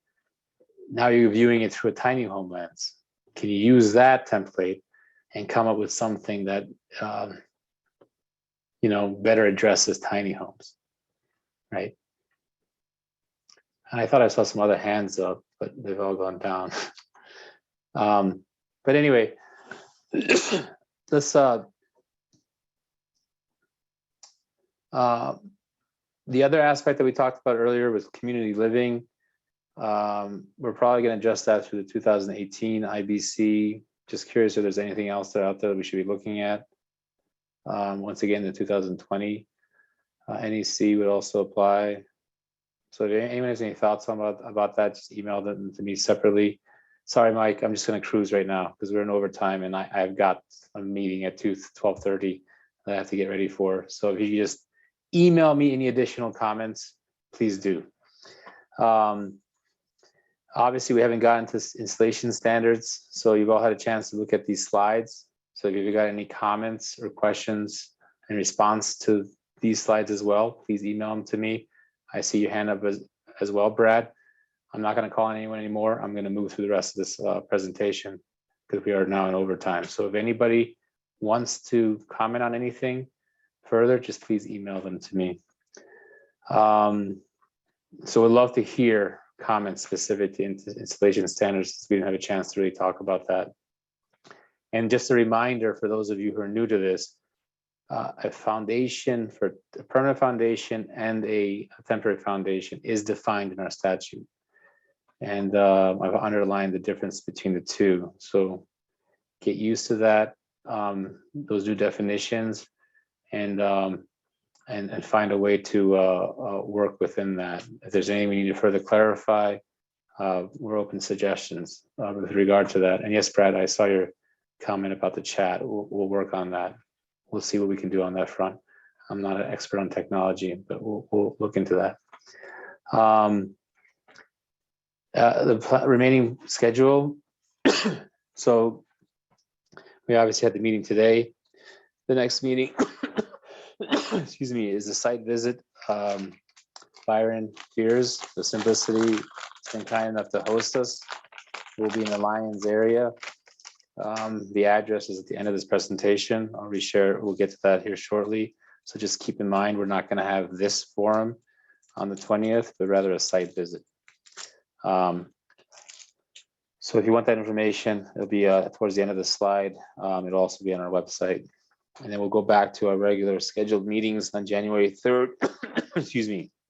And for that meeting, my hope is to take a lot of what we had discussed today and start putting it in writing so you can kind of see and react to something that's not, theoretical or just floating out there in your heads. It's now on paper. Doesn't mean it's going to be what we decide. It's just a starting point to the discussion. So if you hate it, awesome, but just taper your passion in your hatred and knowing it's just a draft. It's not the final thing, right? There's still time to refine it. But we just got to start putting this stuff to paper so we can start moving along. July 1st is going to be honest before we know it. And of course, our deadline is not July 1st for those of you who are new to this.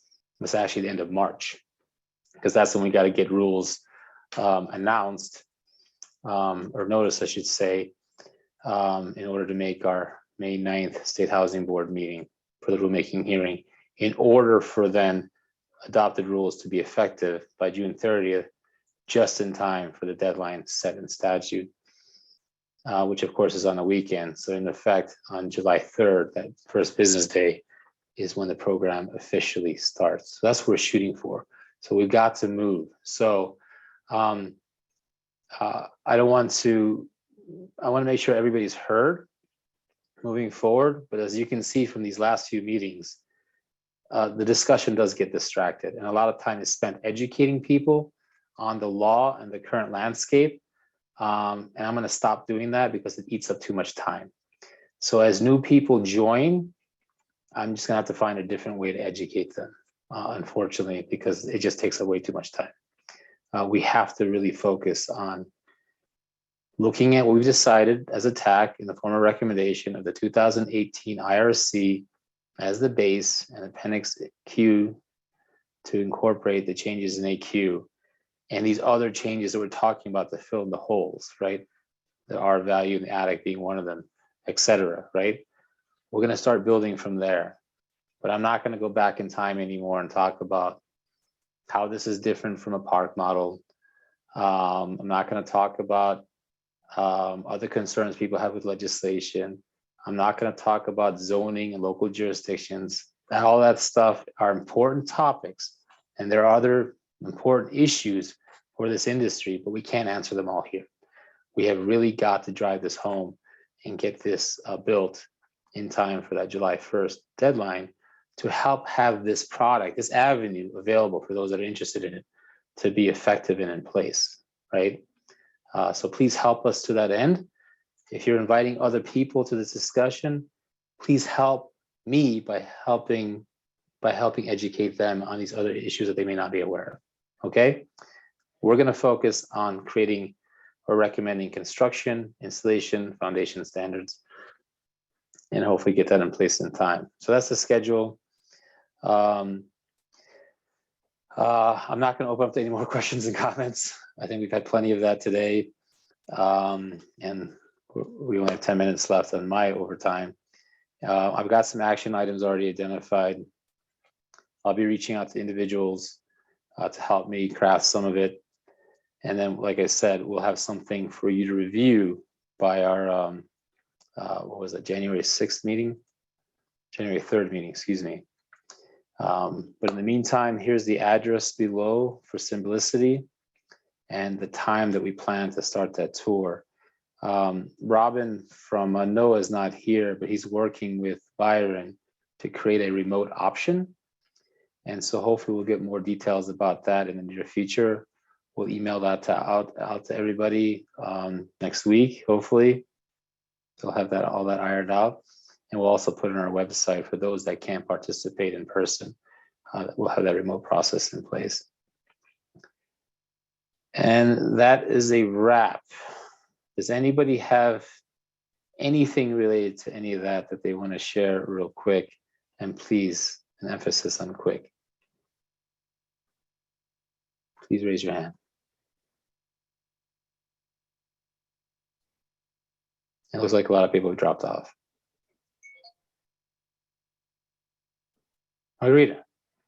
Yes, can you share the modular homes templates that you guys developed, the modular houses, you know, what you just explained, that you implemented a series of standards and then with amendments? Where can we find that information, or if you can share them with us? No, we have. It's in our administrative rules. Sam sent them out earlier in our discussion today. Sam, could you resend that to everybody? Sorry, I didn't see that. It Yeah, might no be worries. with. No worries. Yeah, it's in our administrative rules. So Sam, if you could resend that to everybody. I'll do that. And he also sent the tiny home bill. For those who haven't read it yet, please read that. And he also sent 1362, which is the energy code bill. Please read that as well. And please remember, for those of you who are new to reading bills, a bill is not the whole law, right? Especially if the law already exists. If it's a new law, then it is the whole law, right? But in the form of 1242, which is the tiny home bill, it's on top of a law that already exists, right? So when you see the bill, it's all the new stuff and some things that have been changed that already exist in the law. But if there was no change in the law, then that law already exists and it's still very much present, and this fits into it. So I would recommend that you look at LexisNexis, for instance, to see the whole law, to see how the bill actually fits into the current law, if that makes sense. And you just Google LexisNexis Colorado and go to Title 24, Article 32, Part 33, and you'll see the whole law that now includes the changes from 1242. And then the same thing for the Energy Code law, right? That bill has changes, and actually not only changes, it changes different pieces of law. So you might want to see how that fits into those different pieces of law. And you can do that by looking at that title and that article and that part that's being changed and read it all together. Okay, so LexisNexis Colorado is the way you want to do that. But for our rules that we're trying to work on, take a look at the administrative rules we already have in place and get an idea of the framework that exists and the opportunity here for how, to present and include tiny homes into it. Okay. And thank you for asking the question, Margarita. Other people may have missed that as well. You still have your hand up. Anything else?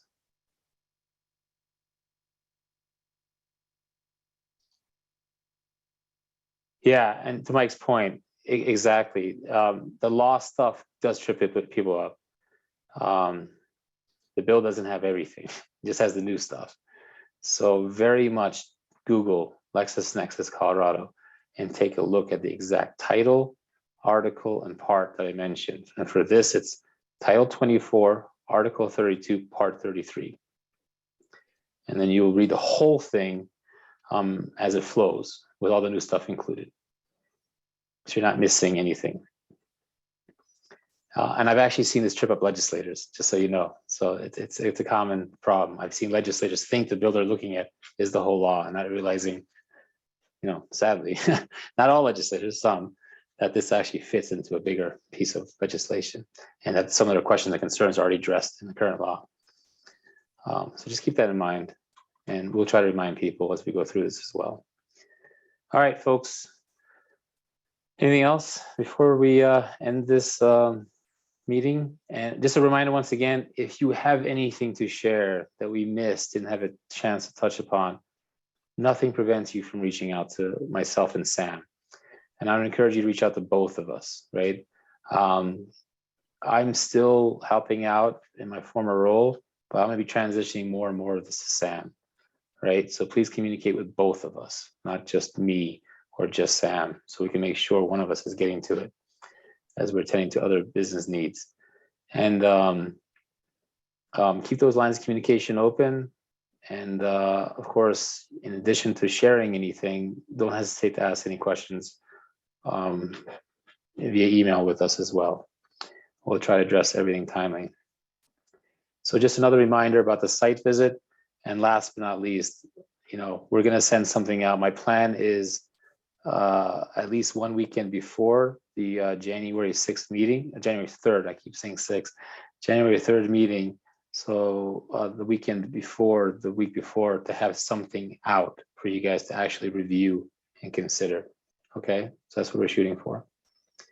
All right, guys, thank you so much. Have a good day. Sam, you can stop the recording.